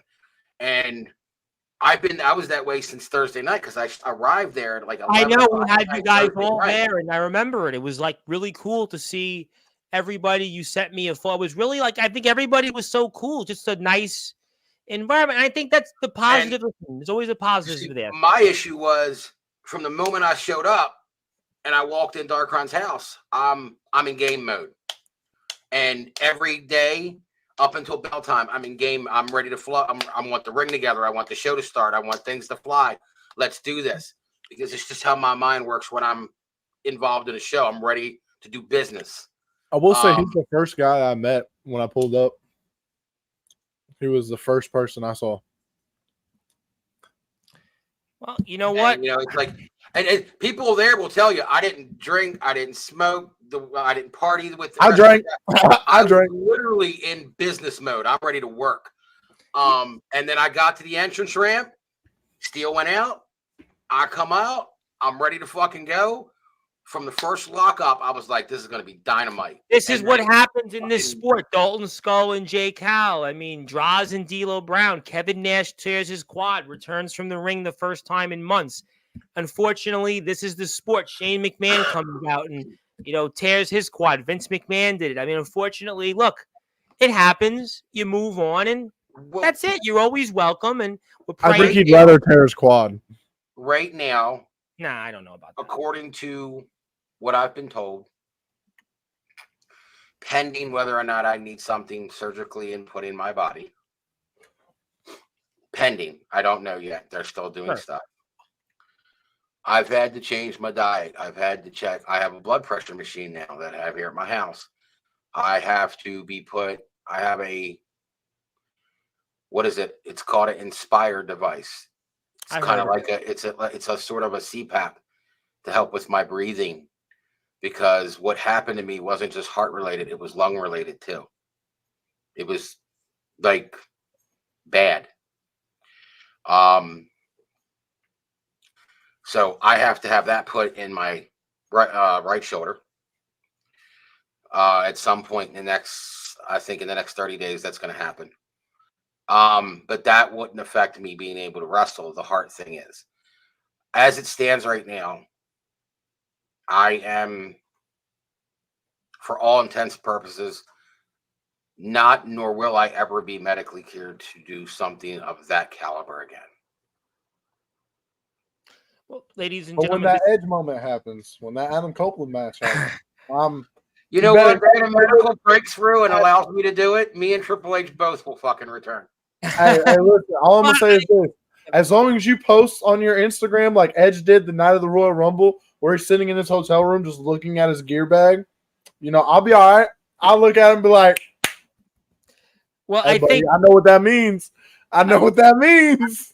I think on that note, I think we've obviously are going to pray for Coach Anthony. It's been quite a show. It's definitely been a show that we kind of got. We got everything everything in between. And I don't think he was as controversial as yesterday's show, but nothing I think could have been that way still. And we appreciate everybody that's tuned in. And, Anthony, thank you for all you've done for us. Coach, thank you for all you've done for us. You guys still played a great role in Summer Bash and the platform's success here. And also, Ox wants to say to you, Coach, please try to stop smoking. That will definitely help you. That was something else that I was told. That's why I actually bought.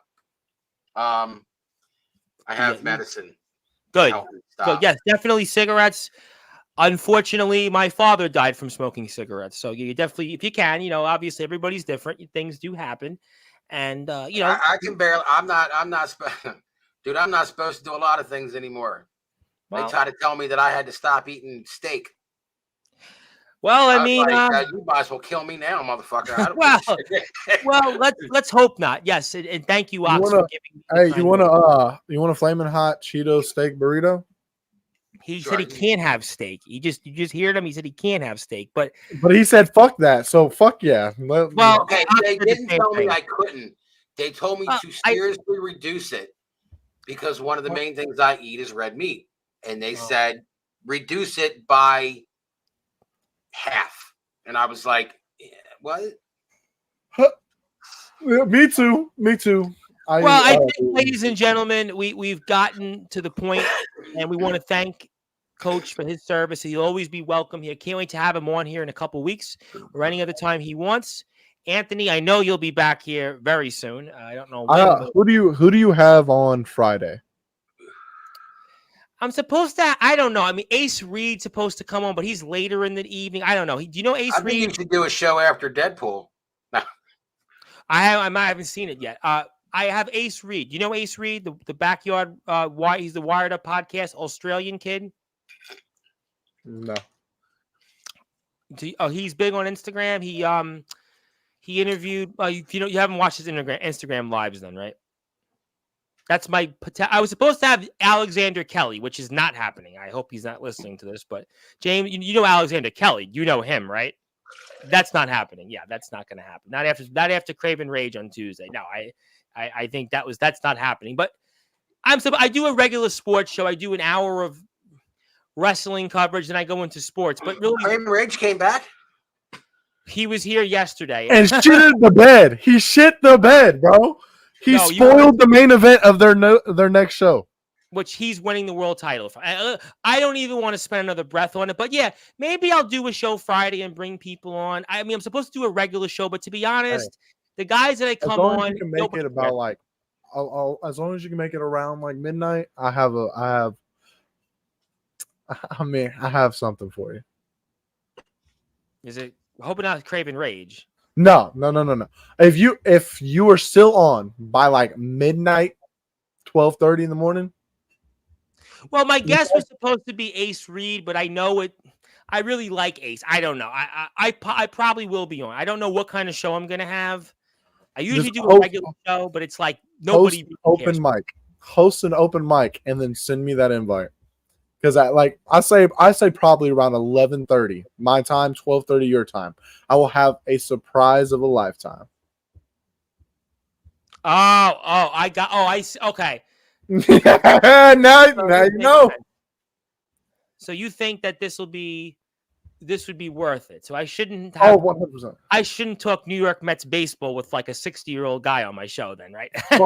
Those will get like 2 viewers on YouTube. I can see it now. He has more heart conditions than Chris Craven right now, probably. Actually, he's got a really worse health issues than Chris Craven. I'm so sorry. And he's and he's like, this platform is like the thing that like he's been probably like.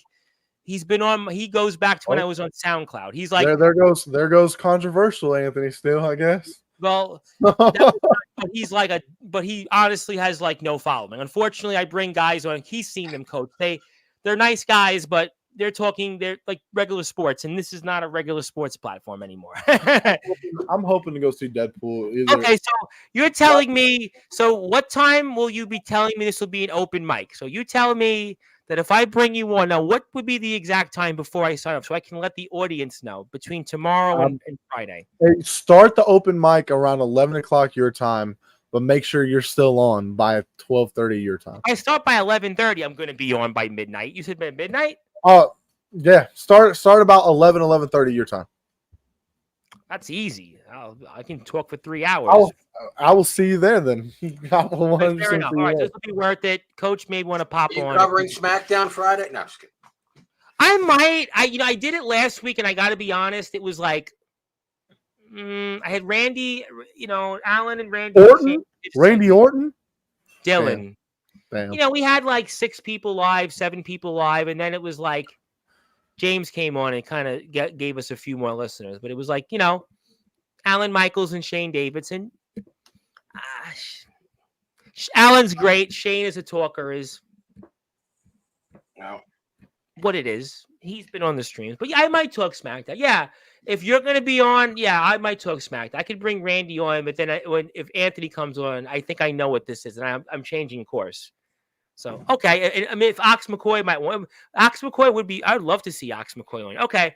All right, Anthony. We'll see what happens. I think that's where I'm going to go. I got enough in my voice. Be there or be square, guys, on Friday. And I got to do a show with Tristan Taylor, which is going to be like interesting. But thank you, everybody, for tuning in. Thank you, Coach. Congratulations, Coach, on a great career. I can't wait to celebrate you on Friday. Anthony, I'm sure, I guess I'll celebrate me. I'm celebrating you. Thank you, everybody. My name is the Reverend Tom Bryce. If you haven't yet, please hit the sub button for me. I'm trying to get to 1,000 subs. And thank you, Chris Jones, for the super chat $5 message, because when I get monetized, I can collect that money, which I don't need, but I'll still probably put it into some more lights on Sportswire. So we'll reinvest in the community. Thank you so much. I'll buy your shirt next. And thank you, Comatose, by the way. Comatose, for this so nice shirt. This is probably actually the most expensive shirt I'm ever wearing. It's like a really expensive shirt. It's like $50. So thank you, Comatose, for your support. I have the shirt for you, by the way. It's the actual shirt that I wore in the ring with Steele. Well, give it to the community. It's been washed. I know that. Wash. But give it to the community. It's wash. I thank everybody for tuning in. My voice is shot. Forgive me. Good morning, good afternoon, good evening.